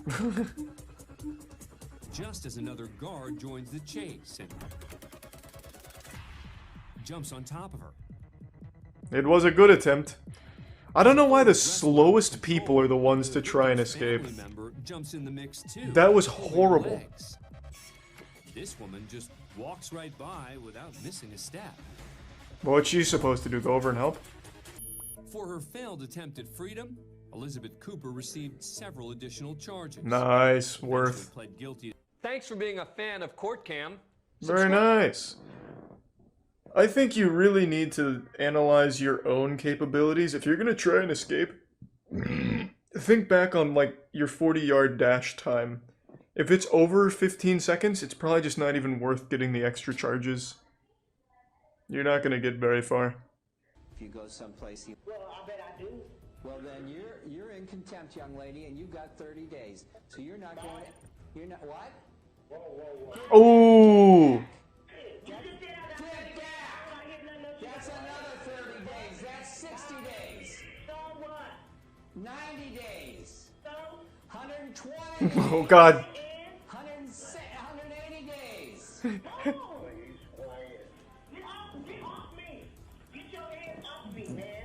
It looks like Wow. maybe 50. Damn, she really racked that up. You got anything else to say, Miss Burks? That's 300 days. Can he do that? She racked up 300 He just days. did. Burks only ended up serving 88. That's still a lot. It was the longest in domestic violence charges. She farmed that, yeah. But she was forced to enter a She was fucking farming days in jail there off the judge. It was like a Mario block. Instead of hitting coins, she was hitting new days in jail. Joshua Martinez is representing I don't know if we've seen this one because I can't see a fucking thing. Holy shit, this camera quality. It's like everyone's a photo of Bigfoot. Oh my god. How is this in use? Not to Martinez, who apparently wants to. This is like the world's first video camera from the 1800s. Is there a sworn statement against me or injured party? I believe you probably received a citation on April 12th. That would be. God, this shit looks like a deep fried meme. Okay, and is there I am in charge of this courtroom, and you're going to stop it. We are in charge of the courtroom. Oh, he has assumed direct control. Court, but the judge is about to show who's actually in charge here. Marshal, would you show Mr. Martinez the inside of our holding tank, please? You're not going to tell me who's in charge of my courtroom, Mr. Martinez. Hey, don't be so selfish, you narcissist. It's our court. That is direct contempt of court. We share it. You are in contempt. Oh, he just passed judgment. Now what? Okay, Mr. Martinez, since you have informed me that I am in contempt of court and that you are... I've decided to resign as a judge. I'm going to go ahead and send. Would you like to do that today, Mr. Martinez? What would I be It is a apologizing? yes or a no question. What would I be apologizing For for? your direct Oh, he's still going. All I was asking was legal questions, ma'am. The teacher called out the I'm going douchebag. to ask you the question. 2 men get trapped in store during robbery attempt. How often does this happen? We went down a whole rabbit hole of shitty robbers falling through ceilings and getting trapped in their own fucking buildings they were trying to rob. How is this so common? This camera quality is so much better than the courthouses. He finds the back door of a neighboring travel agency open and escapes through the front with a female worker. Damn, Outside, Tommy had a whole man plan. Pulls down the security gate. The assailants are trapped and desperate to escape. What a hard outplay. Oh shit, why not use your foot? Hurts a lot less. He's fucking ass ramming it, Jesus. It's not a club, we're not trying. Unprovoked random assault takes place in courtroom. First up, we go to Stillwater, Think through some Oklahoma, Uniblaster. where Judge Stephen Kistler's in the middle of a routine felony docket. I did know Poppy is engaged In to the jury Ghost Man. box, 2 inmates wait to be called to the podium. Neither is a stranger to the courtroom. 30-year-old Craig Phillips' long and disturbing criminal history includes felony drug charges and 2 counts of indecent exposure that involved children. Today he's charged with larceny of copper materials from a commercial property. Next to him, 32-year-old Jonathan Goodman, whose rap sheet is long and violent. It contains previous convictions for assault with a dangerous weapon and domestic abuse. Now he's facing charges including possession of methamphetamine with intent to distribute. And these two fight? Watch I'd as put Goodman my money glances on to that his guy. right, then unleashes. Oh! Got him with the judo chop. Austin Powers style. Watching again, it's unclear if any words are exchanged between the inmates. Either way, Phillips never sees it coming. After getting in a few more shots, the deputy grabs Goodman. Well, he taught him a lesson. Even though the assault was reportedly unprovoked, no additional charges were filed against Goodman. Both seasoned criminals go back to prison after being found guilty on their original charges. Okay. Thanks for being a fan of courtcam. Alright. Well, as the title said, that really was just a random assault. I mean, good for him, I guess.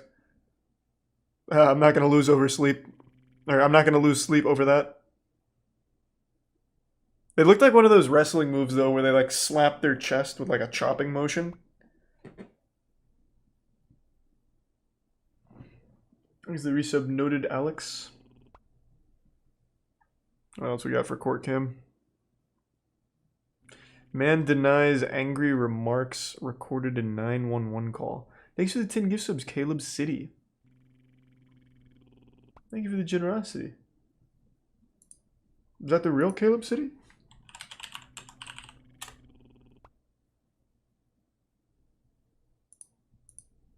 If it is, big thank you and big fan. Fuck yeah. Thank you for that.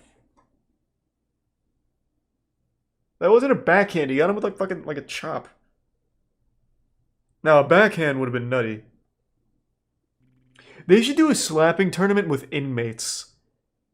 Can you imagine how wild that would get? Scary Jinn sightings caught on camera. Some more ghost shit? Yeah, we could do that.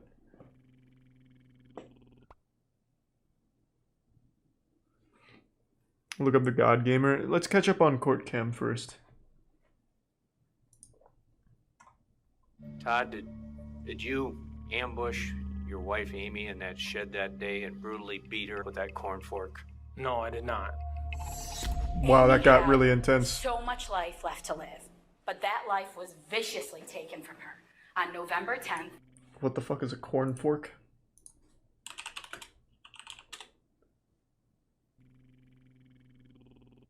Wait, what? There's no way it's the thing that goes in corn in the cob.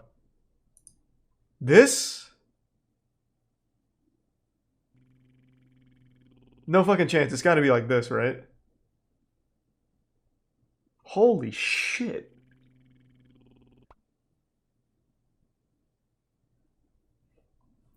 Thanks to resub Uraka and Milkman. So this, not this. This would be the world's most inefficient weapon. Holy fuck. Either way, that's fucking scary. 2018. The day started out as any other. Tristan and Todd were in the barn. They were getting ready for a litter of piglets. And then Amy came out and she was also helping them. Todd had asked her if she could get the pet carrier. So Amy had gone off to the red shed and she'd been gone for like an hour, I believe, or so. Then he asked Tristan if he could go check on her. Hey, umbrella, hope you're doing well, man. And Thanks so for the resubs. Tristan That went over to the red shed, and that's when he found his mother kneeling forward, and she had the corn rake in her back. And of course, he screamed for his dad. Oh wait, this is a serious case. Oh, never. I thought this was a goofy one. I think I'm gonna pass on that. Oh, I think I misunderstood what was actually happening there.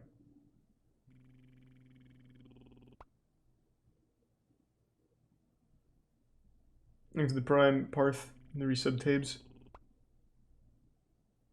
I didn't really do anything today. I just went to eat dinner. That's about it. That's why I'm wearing a black shirt. Thanks to the resub ride.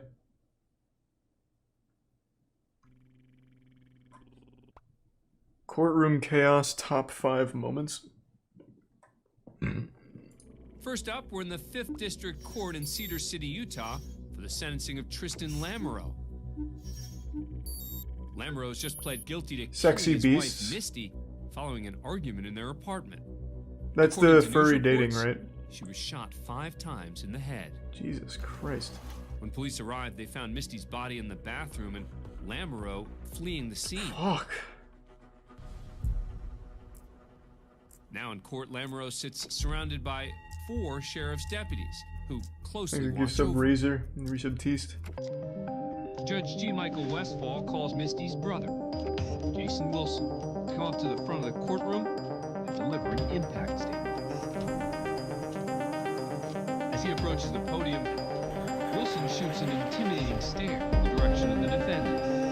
But Lamoureux seems unbothered as he casually rocks back and forth in his chair.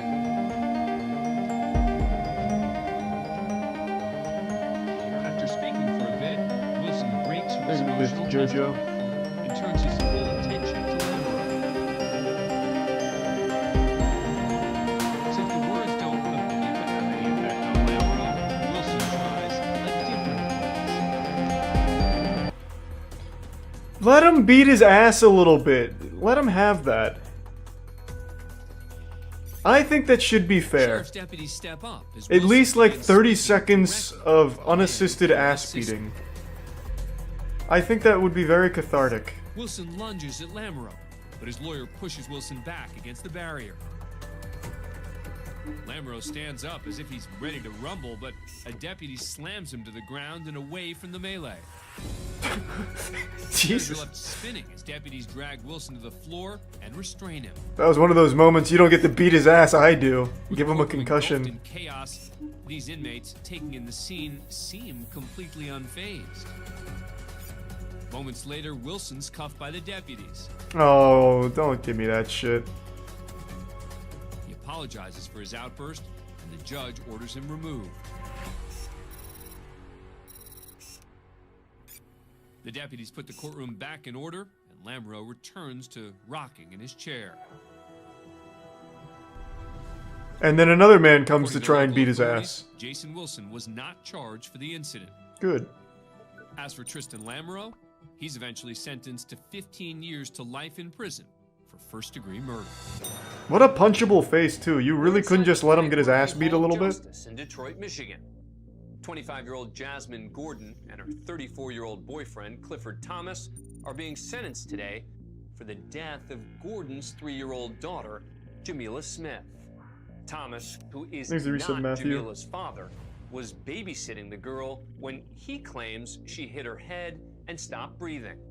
But authorities ruled her death a homicide, indicating the child died of multiple blunt force trauma injuries. Jesus Christ.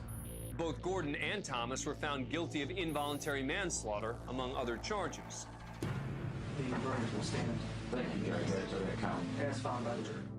Today, Gordon and What happened to the goofy drug charges? And they, like, sometimes slap each other. These are, like, really heavy. She made a bad choice. A God real damn. bad choice. And to let this stranger babysit her kids, because that man was a total stranger to them kids.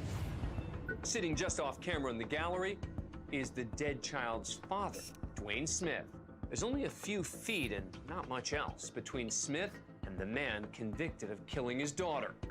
When he's asked to deliver an impact statement, he delivers. No, I haven't, vegan. Oh! That was a good shot.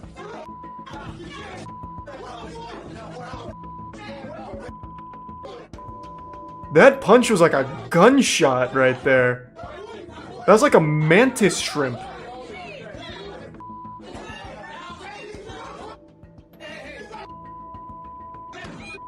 Again, I think 30 seconds of ass beating. If I was in charge of the justice system, that would be the first thing I'd pass. And clearly punched Thomas in the head.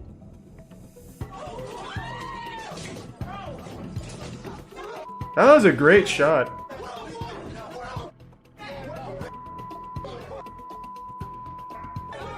Amidst the chaos, Gordon has an emotional moment of her own. No, I went out to dinner tonight, so I'm wearing a black shirt.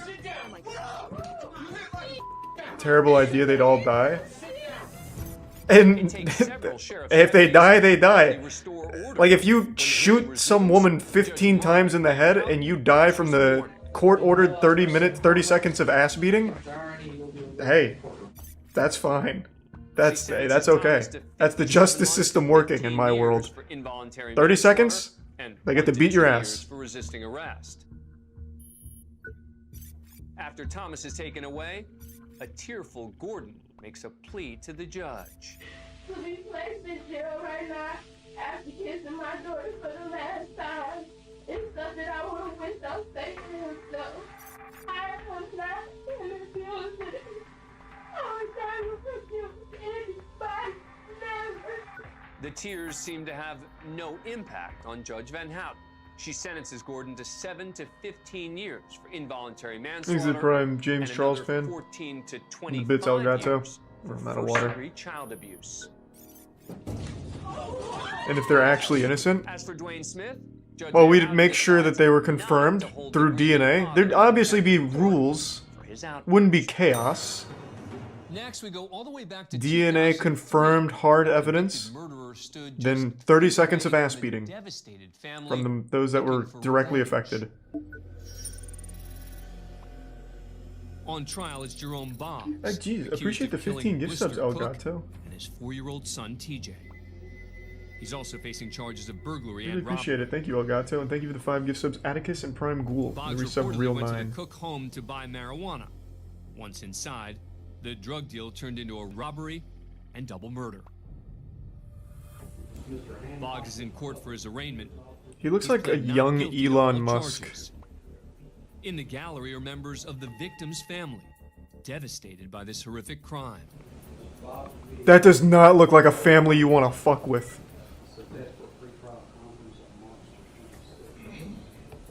The judge orders Boggs held without bond and sends him back to his cell.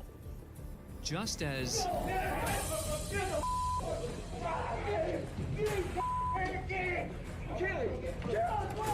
Damn, the whole family's coming in, but the cops are playing like some crazy defense right now. Blister Cook's brother, Michael, charging towards the defendant. A second brother, Donald Keith, makes an attempt to get at Boggs. While officers handle that situation, a third man makes a run at Boggs. Man, these cops are playing Nutty D right now. He he slips out the back door. They are not letting the quarterback get sacked. Luckily for Boggs, there are several officers in the courtroom who prevent those angry family members from getting to Boggs.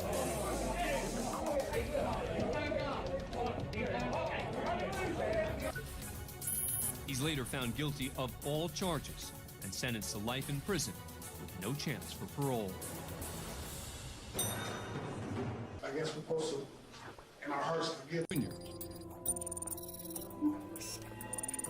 Authorities say Cox molested a young child. The two were alone watching television. He was charged with criminal sexual contact Thanks for with the a 5 minor resubs. under Can the only age of appreciate it, man. 13. Thank you. I'm glad to hear your subathon went well. With the Thanks for trial resub, now Nightcrawler. concluded and Cox found guilty, Judge Jerry Ritter Jr. calls a bench conference with attorneys from both sides. As Deputy DA Scott Key, the man who just helped convict Cox, walks back to his seat,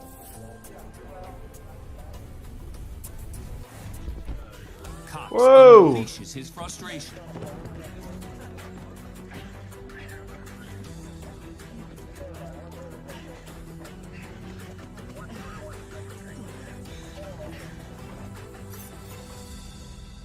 Cox lunges at Key, who makes a quick move before crashing into the podium. He takes a swing at Key as he hits the ground. Officer Katia Smith enters the courtroom just in time to witness the Well, ruckus. sweet. Well, thank you, Pope. She acts swiftly and attempts to restrain Cox. Key gets back on his feet and makes a run at Cox. Good. I thought he was just gonna quit. The melee only intensifies as a man from the gallery joins the fray.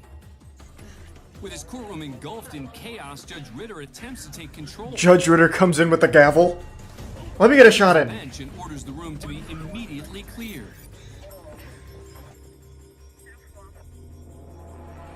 You cannot restrain Confrontation Cox. now over. True. Key pulls himself together. He takes a moment to fix its hair and then straightens up the area, even putting a trash can back Thanks in for the place. 5 gift subs, Gothic. Good to see you. I hope you're doing well. Thanks for the resub, Adel, and the Prime Allen. Is finally restored. Michael Cox Jr. received 18 years for criminal sexual contact with a minor. And for his ill-advised attack on Key, the newly convicted felon picked up an additional 6 years for felony battery on a peace officer and misdemeanor aggravated battery. Both sentences will run consecutively. Nice. Thanks for being a fan of CourtCam. Subscribe to A&E. Was it? We're in the Kenosha County Courthouse. Thanks in for resub, Kenosha, Guitar and Wisconsin. Temptations, and Vicky. The deputy's taking a handcuffed Elizabeth Cooper into custody following her pretrial hearing.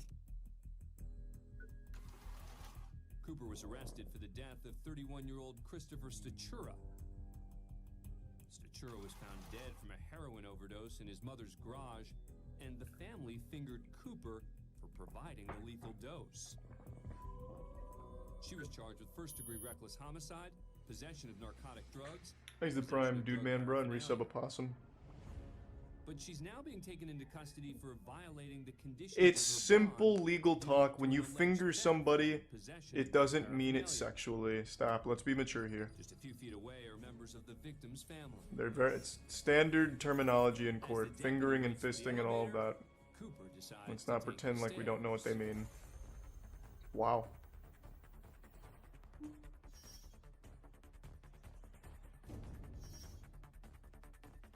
She did not get very far.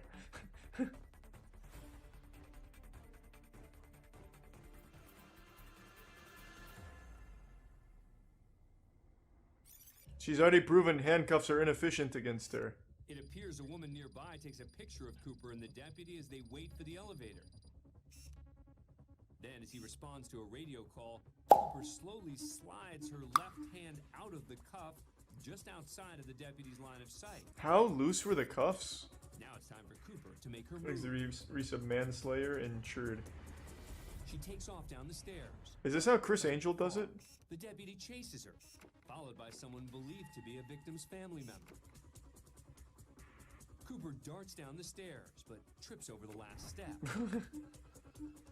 Just as another guard joins the chase and jumps on top of her. It was a good attempt.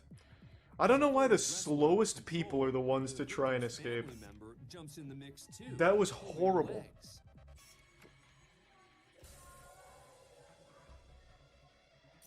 Despite the chaotic scene taking place, this woman just walks right by without missing a step. What's she supposed to do? Go over and help? A few moments later, Elizabeth Cooper is handcuffed again. Thanks to give sub pups and resub Rudy. One of the bystanders helps Cooper put her shoe back on, while this woman with the victim's family snaps another photo. For her failed attempt at freedom, Elizabeth Cooper received several additional charges. Nice, She worth. pled guilty to second-degree reckless homicide, bail Thanks, jumping, resub Josh. and escaping causing injuries. She was sentenced to 4 years in prison at the Tachita Correctional Institution in Fond du Lac, Wisconsin. Thanks for being a fan of courtcam. Very nice. I think you really need to analyze your own capabilities. If you're gonna try and escape, think back on like your 40-yard dash time. If it's over 15 seconds, it's probably just not even worth getting the extra charges. You're not gonna get very far. You don't know when to be quiet. I think these are gonna be ones we've already seen. Thanks for some crazy ghost. Next, we go to a bond hearing in Elyria, Ohio. Appearing remotely is the defendant, Ebony Burks. She's charged with misdemeanor assault and domestic violence against her grandfather, Shedrick McRae, and his companion. At the bench is Judge Gary Bennett. Good morning, Miss Burks. Good morning. After reading the charges, the judge asked Burks how she'd like to plead. That is pretty I crazy. have 3 pleas available to you today. Was it actually spelled Illyria? Please the defendant, Ebony Burks. Yeah, it's actually just an Illyria courthouse. Could be difficult since she shares a home with McRae. No contact means you can't call him, you can't write him, you can't text him, you can't email him, can't leave a message on some social media, you can't go visit him. If you go someplace, even though you may have arrived first and one of them shows up, you have to leave. So you gonna tell me I can't go home? I'm telling you, you can't go home. If you live with Mr. McRae, you cannot return to that residence. Oh, but how you just gonna tell me I can't go home though? What? How you gonna tell me I can't go to my home? I just did. Ooh. Right about now, a lawyer or even a judge might try to de-escalate the situation. But it's clear this is not a Thanks, typical Prime Meow. bond hearing. How you gonna tell me I can't go to my home? I just did. Well, I bet I do. Well, then you're in contempt, young lady, and you got 30 days. So you're not going. You're not what? Whoa, whoa, whoa. Ooh. That's another 30 days. That's 60 days. So what? 90 days. So? 120. Oh God. 180 days. Get off me. Get your hands off me, man. It looks like Wow. Burks may be finished. What else you got to say? Hold on, she's coming back. Nothing. We'll talk in 6 months when you're ready to come back for your case. Damn, she really racked that up. 100 days. You got anything else to say, Miss Burks? That's 300 days. Can he do that? She racked up 300 He just days. did. Burks only ended up serving 88. That's still a lot. Bennett, it was the longest sentence he's ever imposed for contempt of court. As for her assault and domestic violence charges, She farmed that, yeah. but she was forced to enter a She was substance abuse fucking farming days in jail there off the judge. It was like a Mario block. Instead of hitting coins, she was hitting new days in jail. Michael Ray, who's facing 4 charges. Oh, we've seen this one. Criminal trespassing and second-degree assault. A bond or a bail hearing is usually a quick proceeding if the defendant is cooperative. Yeah. No, I figure that's just a lesson on what not to do, so you all are good. Next, we're in Las Vegas, Nevada for an arraignment hearing. City versus Joshua Martinez. Joshua Martinez is representing I don't know if we've seen this one because I can't see a fucking thing. Holy shit, this camera quality. It's like everyone's a photo of Bigfoot. What is your plea, sir? Oh my God. Questions before we proceed. I don't understand the nature and cause of the charges. Well, you're charged with driving on a suspended, canceled, or revoked driver's license. Sounds How is this dry. in use? Well, not to Martinez. who apparently wants to This is like the dig world's into the first legal video details. camera from the 1800s. Okay. Is there a sworn statement against me or injured party? I believe you probably received a citation on April 12th. That would be the God, this criminal shit looks like a contempt deep fried violation. meme. Okay. And is there a injured party or damage to property here It's against me? charge brought by the city of Las Vegas, sir. Okay, so the city's the victim in the case? The city is the, yes, Victim? the charging. So they're the victim. Whatever direction Martinez is trying to take things. Amen, lazy boy. Commissioner Thanks for the Dan bits, Giammi, and Elworth resub is Zazius and not going prosciutto. there. What is your plea on If the charge, city Mr. is Martinez? Mr. if they are Martinez, the today is your victim, Mr. I would like Martinez, to I am in move charge this of to this a federal courtroom, and court. you're going to stop No, it. we are in charge of the courtroom. Oh, he has assumed direct The control. People's Court, but the judge is about to show who's actually in charge here. Marshall, would you show Mr. Martinez the inside of our holding tank, please? You're not going to tell me who's in charge of my courtroom, Mr. Martinez. Hey, don't be so selfish, you narcissist. It's our court. That is direct contempt of court. We share it. You are in contempt. Oh, he just passed judgment. Now what? Then about 20 minutes later, he's brought back in to be sentenced for his newly acquired contempt of court charge. Okay, Mr. Martinez, since you have informed me that I am in contempt of court and that you are... I've decided to resign as a judge. I'm going to go ahead and sentence you today to direct contempt of court. I will give you an opportunity to apologize if you choose to do so, and behave in a manner that I consider appropriate for a courtroom. Would you like to do that today, Mr. Martinez? What would I be It is a apologizing? yes or a no question. What would I be apologizing For for? your direct contempt of Oh, court, he's still sir. going? All I was asking was legal questions, ma'am. The teacher called out the I'm going to douchebag. ask you the question one more time. Did you wish to apologize and proceed in a manner I consider appropriate in this courtroom or not? Okay. Direct contempt. I'm going to sentence him to 15 days in jail. Okay, thank you. Alright, have fun. Bye, man. Sixth Amendment grants me that. Sir, I would suggest you stop speaking now. You Martinez can't. is in jail for That 15 goes against days the for First contempt of Amendment. court. His original charge of driving without a license Unreal. was later dismissed. He should be the judge. Next, we go to the Clark County Superior Court in Vancouver, Washington, for the sentencing of Matthew Hastings. He's been convicted of 4 counts of attempted murder and 2 counts of second-degree assault. Hastings shot and seriously wounded Corporal Chris LeBlanc during a 20-hour standoff with Vancouver police.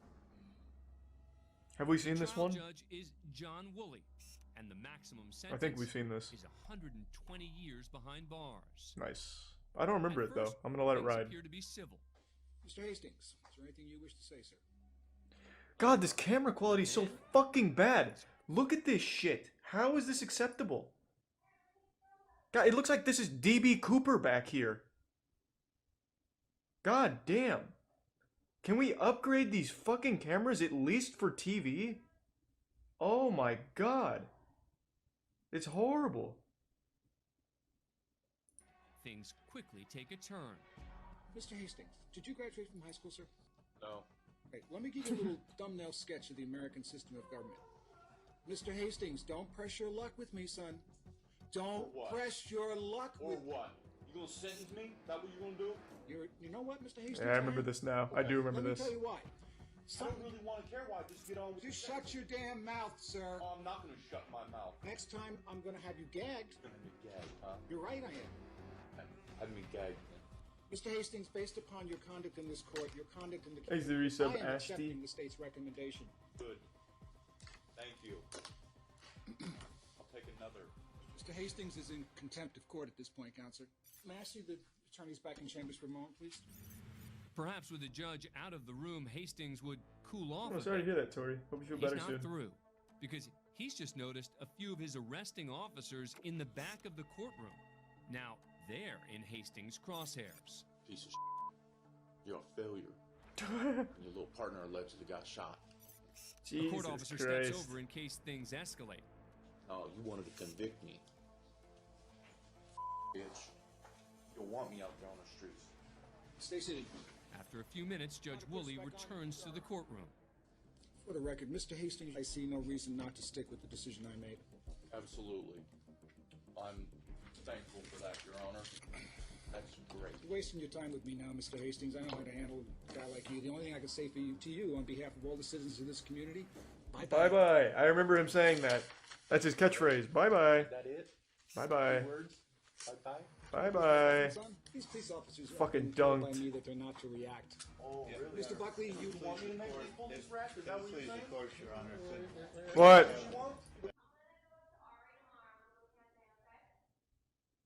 All right. Mr. Thanks Hastings a good back sub in Trey. his chair And the bits, until we are Jesse. concluded. Or? Hold on. Don't call my bluff. You're really helping your case in front of the Court of Appeals. They're going to see this entire record, sir. Hey, they're going to see your entire record, too. They're going to see how you're running your mouth, Your Honor. Bye-bye. We know how to handle kids like you, son. Okay. He wasn't wrong. The judge did get disciplined. And believe it or not, on this issue, Hastings was right. After this incident and a few others like it, Judge Woolley was reprimanded for his conduct by a state commission. Thanks, Resub. But that didn't change Hastings' fate. He still got the maximum sentence and is currently serving There's a big 120 chili. years in a state prison. We're at a bond hearing at the Miami-Dade Circuit Court in Florida. Have we seen this one? Where Judge Jorge Rodriguez Shomat attends to the next defendant, who's charged with possession of drugs.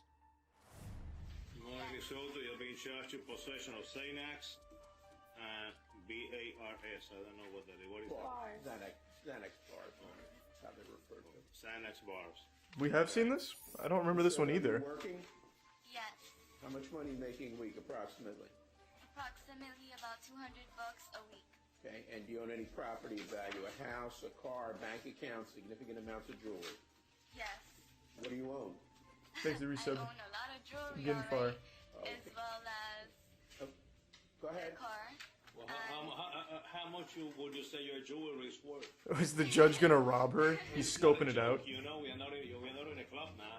Okay, but if you don't Well, kind you of, see, you know, we are not in a club. Be serious about it. I'm serious about Oh, it. you're You being just very. made me I can laugh. see you're serious, all right. You just made me laugh. I apologize. It's all right. How much is your jewelry worth? It's worth a lot of money. Like what? Like Rick Ross. I do remember this. Yeah, I remember this. Ma'am, Money. have you had any kind of drugs in the last 24 hours? No. Actually, no. Actually, no. Judge, make it easy for the court, respectfully. I would set the appointment at this time. No, I'm going to appoint you because you own a lot of substantial amounts of jewelry. Thanks to the resub You can go and sell Conjuring. your jewelry for a private attorney. What is your standard bond?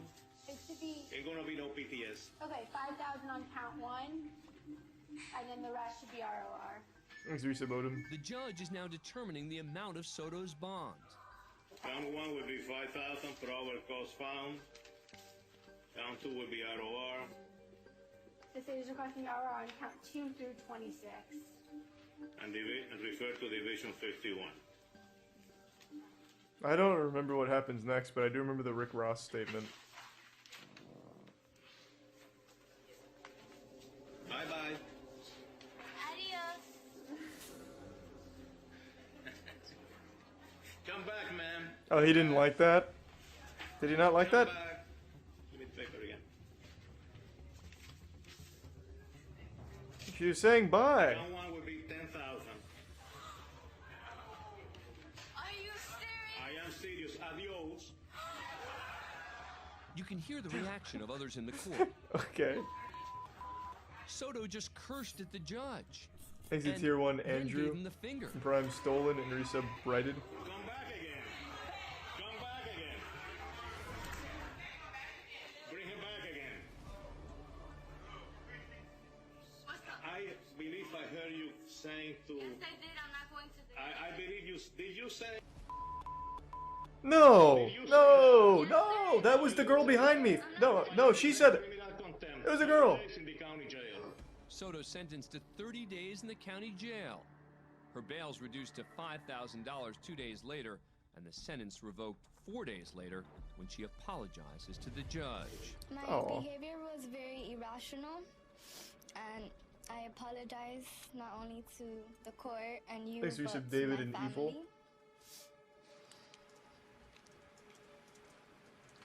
Your brother was at E3? That sounds cool, Horn. I can check it out. Don't cry, I'm not a monster. I know, I make you laugh, but it's alright. Don't cry, I'm not a monster. Go ahead, tell me. And I normally don't act like that. The judge is just having some fun. Let me ask you a third question. Did you use Xanax? Did you take any Xanax Sunday? Yes, I did. How many? 2. 2? A year after that, her drug charges are dropped when she successfully completes a But don't you dare besmirch the good name of Zoom Court. It's an entirely different beast. The gift that keeps on giving. Zoom Court has given us golden nuggets of content. It is the perfect combination, like peanut butter to jelly. Zoom and Court. What a wonderful thing. Giving us access to incredible moments like this. You cannot be driving, ma'am. What are you doing? Come on. I'm not driving. I'm a passenger in a car. You're still not, I'm not hearing cases with people driving or as passengers in cars. Okay, I will pull over right Short now. of us coming out to everybody's house and doing these on boats and stuff in the summer, I don't know. I'm gonna be honest with you. I replayed that statement from the judge close to 10 times. I don't have a fucking clue what he said. Door to butts coming out and doing these on boats and stuff, maybe? But I've never heard that expression, door to butts. So it's probably not that. I don't know. There's something about that sentence that is not computing in my brain. Anyway, I'll lore dump so that way you can understand what the case was about. So this woman was in a bit of a messy situation here, some hot water, and an attorney named Brian Groan was seeking a default judgment here for a total of $1,921, and Carol was not on the call initially. Later on, though, a mysterious iPhone joined the call. Who is this 4chan hopping in?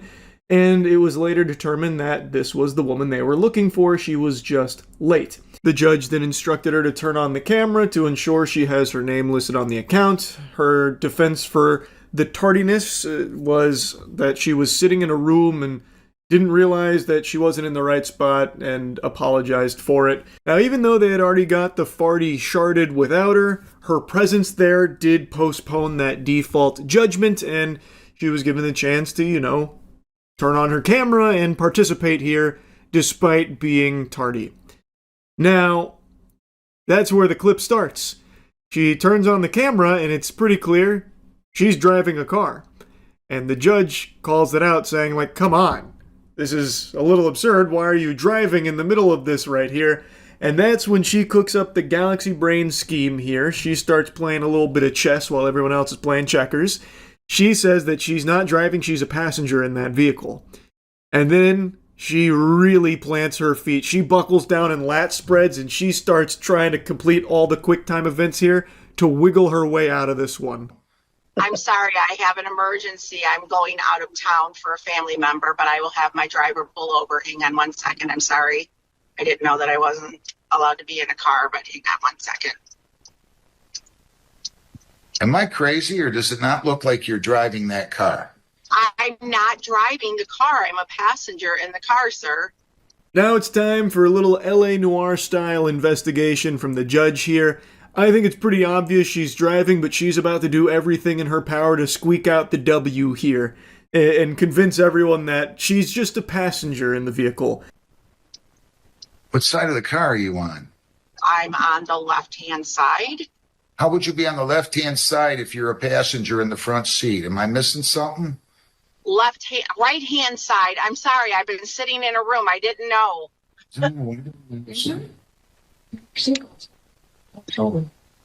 Yeah, the seatbelt's coming off of the driver's side. Right? You're lying to me, right? No, I'm not, sir. Great questions from the judge here. I also think her head movements are pretty clear. That's a dead giveaway. She literally looks around as she's making this turn, but the judge makes very good calls here.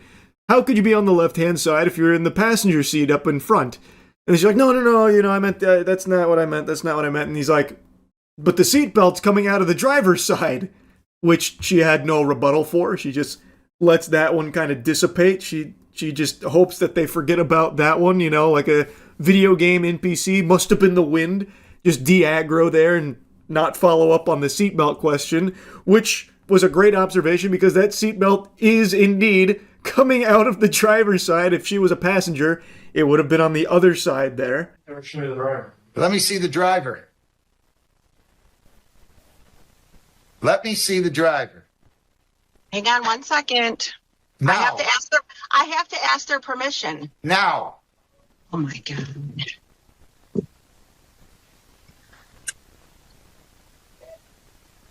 That look she gives when he requests to see the driver is fucking perfect. That is cartoonish. That look right there is some shit out of like a Whitest Kids You Know sketch. Like, I cannot believe how incredible her response to that question was. But she did come up with something, though. Like, she didn't just fold there. She's like, oh, I can't just show you the driver. I don't want to violate his privacy. I need to ask for the driver's permission first. Hold your horses. Calm down. Let me ask the driver real quick. And then she gets out of the vehicle. Where is the driver? Where is he? Is he like riding on the hood of the car or something? So now she needs to go track him down? Like, why did she get out of the car in order to try and ask the driver permission to show him to the judge? Oh, you're not in the you weren't in the driver's side. You think I'm that stupid? I'm going to go ahead and enter a default judgment. Our paperwork says that we can't have, that they can't drive. Does it not, Jennifer? I'm sorry, Your Honor. I took a breath in and started choking. Well, I missed what Does you our said. paperwork not tell people that they can't be in a car? I don't know, Your Honor. I'd have to look at it again. I haven't looked at it in a while. Looking at it does not say that I cannot be in a car. I love that she walks around the vehicle. She puts it to her ear so you can't see it super well, but you can watch her walk behind the car, like start to walk behind the car, and then she goes into the passenger side in order to continue the conversation. Genius. She's really cooking here. I'm entering a default judgment. You lied to me. Judgment 1921-85. Send me your counsel and put in there defendant was not available at the time and then was driving a car and telling the court she was not. I'm entering a default judgment. Have a great day. Thank you. Now, according to this article, she has released a statement of her own about everything that unfolded here, and she's no longer trying to stick with the ruse of being a passenger in the vehicle. I want to be clear that I take responsibility for my mistake. Appearing on a Zoom court hearing while I was driving was poor judgment, and I regret that decision. I panicked in the moment and made the wrong call instead of pulling over or asking to reschedule. For that, I am truly sorry. At the same time, I believe what has happened since then has gone far beyond addressing a mistake. A brief moment of poor judgment has turned into a viral spectacle that's affecting my reputation, my family, and my ability to move forward with my life. I respect the court and the rule of law, but I also believe in fairness and proportionality. The question I'm left asking is whether this situation needed to become a public example at the expense of someone's livelihood and dignity. I am human, I made a mistake, I own that mistake, and I am willing to accept the consequences, but I hope people will consider whether the response has been about accountability or about turning a moment into something far bigger than it needed to be. Now, her statement makes it sound like she's lost her job or something as a result of this, which I can't find any information on, but hopefully that's not the case. She's talking about it as though it's being reported for the sake of, like, accountability or, like, you know, some kind of big witch hunt as though it's something very serious. It's not, and I don't really see that response from everything that's been, you know, shared and reported about it. It's really being portrayed as like a lighthearted, silly thing. Like what she was facing in court isn't, you know, the most heinous of crimes or anything, where she's some kind of crazy fucking supervillain, you know, mustache twirling evil. And what she did is very goofy, but it's also pretty harmless. She got her hand in the cookie jar and got caught, and she tried to wiggle her way out of it, and it didn't work. Really, the biggest thing was driving while doing this Zoom court, like potentially distracted driving. But she did a lot better than fucking Twitch streamers and Kick streamers when it comes to having a stream while driving. She didn't really look at her phone at all until she had fully pulled over and then got out. So she did a lot better in that regard than a lot of like streamers do. So I don't think it's all that serious, and I haven't seen people responding aggressively to it or anything, nor have I really seen it being reported as something serious. More so just something like wacky. from everything I've seen, it's all been pretty lighthearted. Like, of course, it's the internet, so I'm sure there's some degenerate assholes going ballistic with it, and maybe that's what she's seeing, but it definitely doesn't warrant that. I agree with her. That does not make sense for what unfolded here. And also agree that, yeah, people make mistakes sometimes, and some of them are silly. And like this one, for instance, it was definitely something that had me giggling, so I wanted to yap about, but at the end of the day, it's not that serious. It was just some lighthearted goofs around here, so ultimately, I'm wishing her the best. I hope this isn't, something super detrimental to her or anything like that, and hopefully it is something that she could look back on herself and laugh at, like, yeah, that was a wacky one. It happens. Anyway, though,